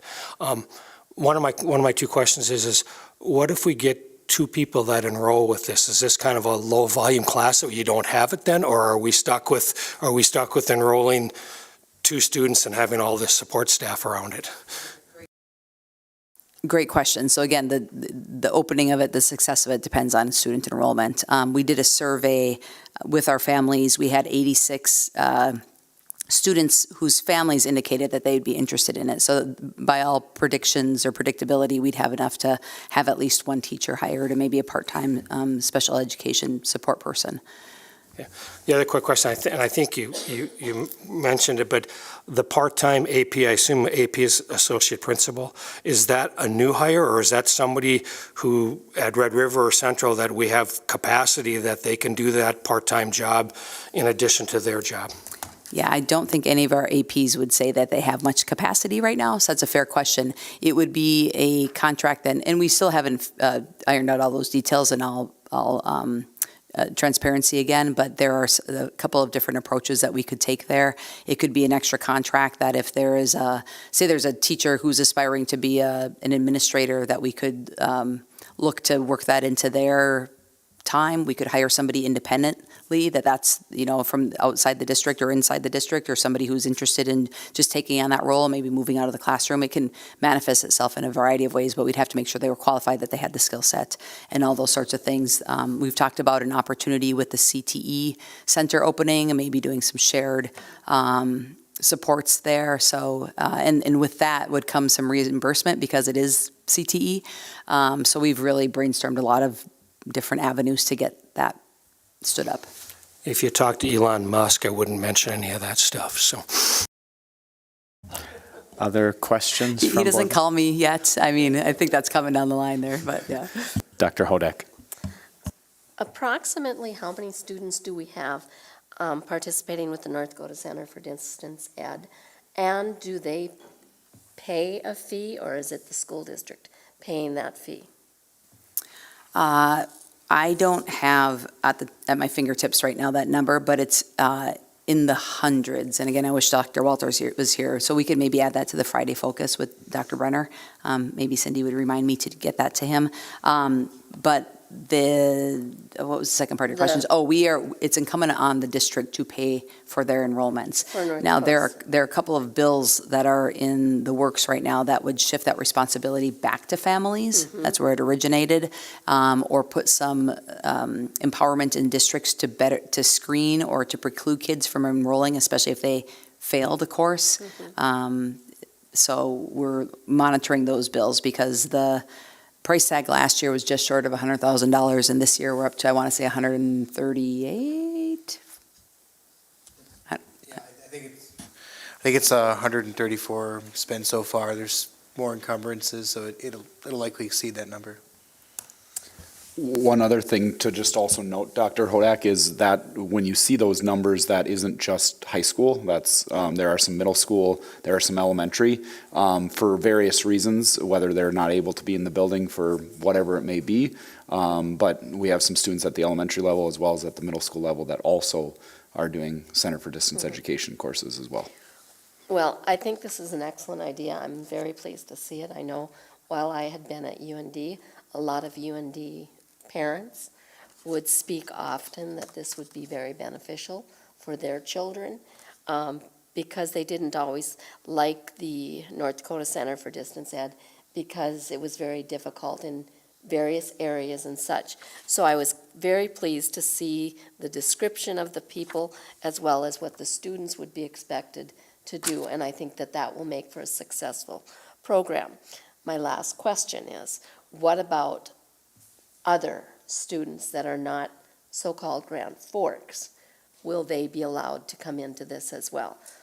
Such as our Christian schools, our Manville, Larimore, Thompson, and such too. Yeah, great question. So that's what I was trying to allude to earlier, is that I think especially once we're up and running, we will attract more open enrollments, and they would just need to apply for open enrollment and under the same guidelines that they would to open enroll in our physical schools right now. Yep. Thank you. Other questions for Dr. Glatch? Ms. Flynn? I think we've been talking about this for a while, and I think the board has largely been pretty supportive of this, so I'm excited to see it come through. I don't necessarily have concerns about the timeline starting in like the 25-26. On our end, my larger concern is, will the state be able to handle that timeline, especially there's a DPI kind of maybe possible change going on, and then what does that look like for recruitment, like of students? What does that look like for teacher recruitment, and possible training and things? And then my other question is, are there any grants that we're aware of that could help us cover some of the costs or upfront costs before we get kind of that payment back? The goal would be for it to be a little more cost neutral, but up front we'd kind of have to pay and then get that money back. So cost-wise, grant, and then the timeline more so at the state level above us. Great questions. I don't believe it takes much for the state to just push the buttons, and according to the contact that I have there, I've been in contact with Joe Klosky is his name, and he, all things virtual run through him, so he said just fill out this form and we'll get it up and running. The deadline for it is April 1st, so we're slightly ahead of that timeline right now. We're a little bit behind schedule when it comes to enrollments because our high school kids have already enrolled for courses, quite honestly, and so there will be some kids that will unenroll and enroll here, so that is going to be a bit of messiness regarding our typical staffing, but otherwise I think we can go ahead. Not every teacher is going to be interested in doing online learning. Again, I think a lot of teachers learned a lot during COVID, but we have a couple who are really talented right now and able to do that. There's one person in particular that is primarily virtual, supporting our some of our alternative ed students and our students on IEPs, who kind of what Dr. Lund was describing. And has had really great levels of success supporting students virtually, virtual meetings and things of that nature. So we have some people who are really good at it. So just the sooner we can get them in the right seats, the sooner we can backfill their seats if they're currently, part of a building assignment. So My last question is SAIL.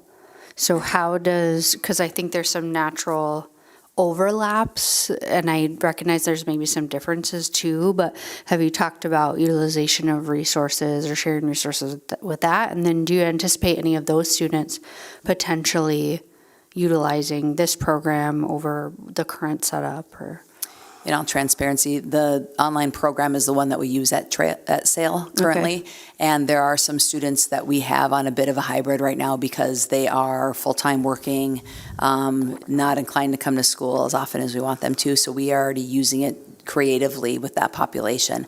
Our SAIL students really need us by them, many of them, to help guide, to help support and that sort of thing. So I think this is yet another pathway. I don't see it replacing SAIL. I think for the community perspective, it would be really helpful to articulate the differences between community, SAIL, and this potentially, because I do think on the surface, it seems like there's some natural connections and of course, we're not going to highlight Johnny Smith, needs this specific, but those are program opportunities that we can offer to students and meet those needs. But I just think from a public-facing standpoint, I think it'd be important for us to highlight the differences of why we're maybe investing in this and those other programs as well. Others? Yes, Dr. Hodak? When I was at the State Department, this fell underneath my position. And at the time, we were just getting into it. But our problem that we had identified with school districts, where there were too many students taking courses online out there, that those courses, those companies hadn't been vetted, all right? So as soon as we would receive a school district saying, okay, we're going to take care of this within having that person, or that school district be the watchdog and everything else, then we said, yes, go. So with Joe, I don't think it'll be a problem at all, and I applaud that we're going to be doing this. Just check in with Mr. Larson. Do you have anything? Nothing from me, thank you. Any other questions? Seeing none, I would seek a motion to approve the Grand Forks Virtual High School effective for the 2025-26 school year. Moved by Mr. Manley. Is there a second? Second by Mr. Anderson. Any further discussion? Yes, Mr. I Clevin? did forget one question. Yes, please. Is this program ongoing for the foreseeable future, or is there a trial period? Yeah, I put this in the category of all of our enrollments and class sizes, like even course offerings. If there's not enough enrollment, we move them offline and shuffle kids into a different passion area or whatever. Other questions? We'll take a roll call vote. Tomasino? Yes. Lund? Yes. Larson? Yes. Flynn? Yes. Anderson? Yes. Hodak? Yes. Manley? Yes. Clevin? Yes. Berger? Yes. 9 yes, 0 no, 0 absent. Motion passes. 6H, Superintendent Evaluation Committee Report, Superintendent's March 2025 Evaluation. Mr. Anderson. Yes, thank you. I'll give a brief overview. The Superintendent Evaluation Committee did meet on February 19th to review the survey feedback. 13 board members did fill that out, both from city and base boards. Tool utilized and the content of the tool was the same, which was agreed upon in the fall of our prior survey. As a committee, we walked through the entire survey, discussed points of interest, common themes, opportunities for growth. Dr. Brenner walked through his reflection and takeaways also with the committee. The committee's unanimous recommendation following our pretty extensive discussion was to forward a draft evaluation that finds the superintendent performance to be satisfactory in all areas to the full board. With that, I would ask that we would open for any other committee members to make any comments. Following that, I would also ask that we have asked Dr. Brenner to or provide Dr. Brenner an opportunity to, comment on his takeaways also. Mr. Manley. As Mr. Anderson said, the survey went very well. And not only the Grand Forks School District, but the Grand Forks Air Force Base. I would like to thank everybody for not only the rankings, but the text and the words that you supply, and just know that those are, as Mr. Anderson said, those are read and thought about and cogitated on by Dr. Brenner himself, and they're not taken lightly. They're not just ignored. They're taken to heart, and things will be done.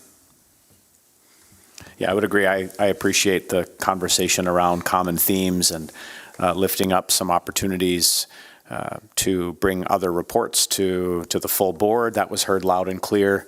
Opportunities to hear updates about this or that investment that the board has made on behalf of students, and hearing those. So just know that we are looking at what that timeline could look like, understanding the flow of information that was spoken about in a number of different categories. Dr. Brenner, do you want to take the next piece? I think you said it all, President Berger. You said what I was going to be talking about. Oh, no, that's okay. Again, I want to thank 13 out of 13 board members, both District 140 and District 1 for completing the tool. It's a lengthy process. It takes you a couple of hours. I'm grateful for your commitment to that. I still am from the perspective that I'm growing and will continue to grow and will never stop growing until that time comes. And, as far as the themes, President Berger really highlighted on some of the comments were very specific, and I was trying to balance what's operation, what's board policy, what do we communicate, what's understood. But there was enough of that indicated to me a little more information needs to be shared with the board. So I actually mentioned it to Executive Cabinet today that we'll be looking for different ways to have their voices included either at the board table or in some form of a communication, at least a couple times a month. If it's not at the board table, it would be in a communication that comes from me. So thank you for that feedback. I appreciate it very much. And I just can't, underscore enough that Chairman Anderson really takes the committee through each of those domains methodically and goes through those 92 pages and really allows the committee to reflect and allows me an opportunity, to weigh in as well. So I've got a number of things in my notes that you're likely going to see in the very near future based on that feedback. So I'm grateful for your feedback, and I'm most grateful for the time that you all put in to provide that feedback. So thank you. Questions from board members? Dr. Lund? Dr. Brender mentioned the 92, I don't know if you meant pages or questions, but has there been any thought by the committee, or will there be a thought by the committee maybe looking at a different evaluation tool that maybe is geared more towards his job description rather than a catch-all of everything district-wide? I know Sherry mentioned it, I think, in December. You're shaking your head. Yeah. Yeah, I mean, the conversation has certainly been had, and we've heard that feedback both in October when the fall survey was done along with this one. So yes, I certainly have taken that note for next fall when the tool would be decided on, talked about, and so on and so forth. I think it's a good conversation to have, how it fits well with the requirements of Century Code for the evaluation versus what's best to, best for us, best for the district, best to assist in the growth process, all of these things. So, yeah, short answer, yes. Thank you for doing that. I think Paul Messino and I were just too lazy to change it, but you guys can do that. Other questions? Ms. Flynn? Two things. I think if we look at changing the survey method or however, I don't know if this will apply, but currently there were some questions where I still was like, I want to put NA, like I don't know that I can answer it. And so maybe I didn't leave as much comments during that section, or I kind of rated. So I think that would maybe be a consideration depending on what we switch to. I have been dealing with sick kids for 5 weeks and had a kid in the hospital. And so I appreciate the communication by Cindy as a reminder. You can see I was the one that was 11:25 p.m. on the 17th. So we got a text and a couple emails. And so I just think this is probably the first time in a long time where it's been 100% completion. And so I know we all get busy, but it speaks to the engagement of how we want, to have that relationship with Dr. Brenner and understand the kind of give and take and, give a well-rounded evaluation. So. Just a comment about her comment. When she was saying she's thinking about saying NA on some things, there are a lot of us shaking our heads yes. If we're doing an evaluation and we're going to put NA, it's not a good question. Mr. Larson, before we forget you. Thanks, Dave. Nothing from me. Any other questions? I just have one other thing to lift up from the committee. Dr. Brenner is fond of sharing credit and giving lots of other folks kudos, many of whom are seated at this table, some of whom have presented tonight, some of whom have gone home for the night. And so, yes, that's true. They're tremendous staff people. I also want to say that there's a person and a team, and some of the credit, and I think it's reflected in this evaluation, also needs to be reflected back. It's both and. So there are lots of commendations all the way around.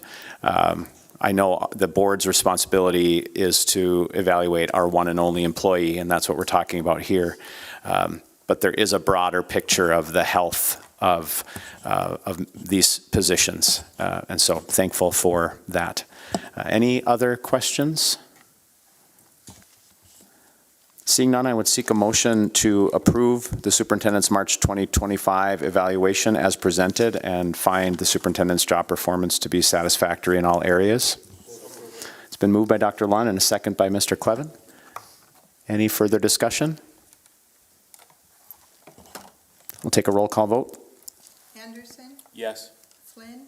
Yes. Hodak, Yes. Clevin, Yes. Larson, Yes. Lund, Yes. Manley, Yes. Palmesino, Yes. Berger, Yes. 9 yes, 0 no, 0 absent. Motion passes. 7A, announcements. Are there any announcements? Nope. Let's go. Yep, Dr. Brenner. Just on the heels of your concluding comments here, President Berger, I was out for a couple of days. I think most of you knew that. And I do want to thank our team of Catherine, Matt, Brandon, and the entire team who picked up some pieces that I wasn't able to take care of, or they were just really, really communicative with me about things that I needed to know while I stepped away. So just want to thank our team for reaching out and saying we'll do what it takes to keep the district moving. So thank you. Other announcements? Mr. Larson, I'm going to ask you once for these two combined, any announcement from you or any requests from you for future consideration? Nothing else from me, thank you. Okay, we'll move on to other board members' requests for future consideration. Yes, Ms. Flynn? Curious if we could get an update on strategic planning. It's been a while since we've had the conversation about board pay. And given tonight's discussion, I'm curious about a presentation on inequity or equity within the district in terms of program, operational, academic offerings, et cetera. Thank you. Other requests for future consideration? 7C, school board meeting norms. Mr. Clevin, how did we do? Very well, and because all of us did our homework on the superintendent evaluation, we were very well prepared. Thank you. And we are adjourned.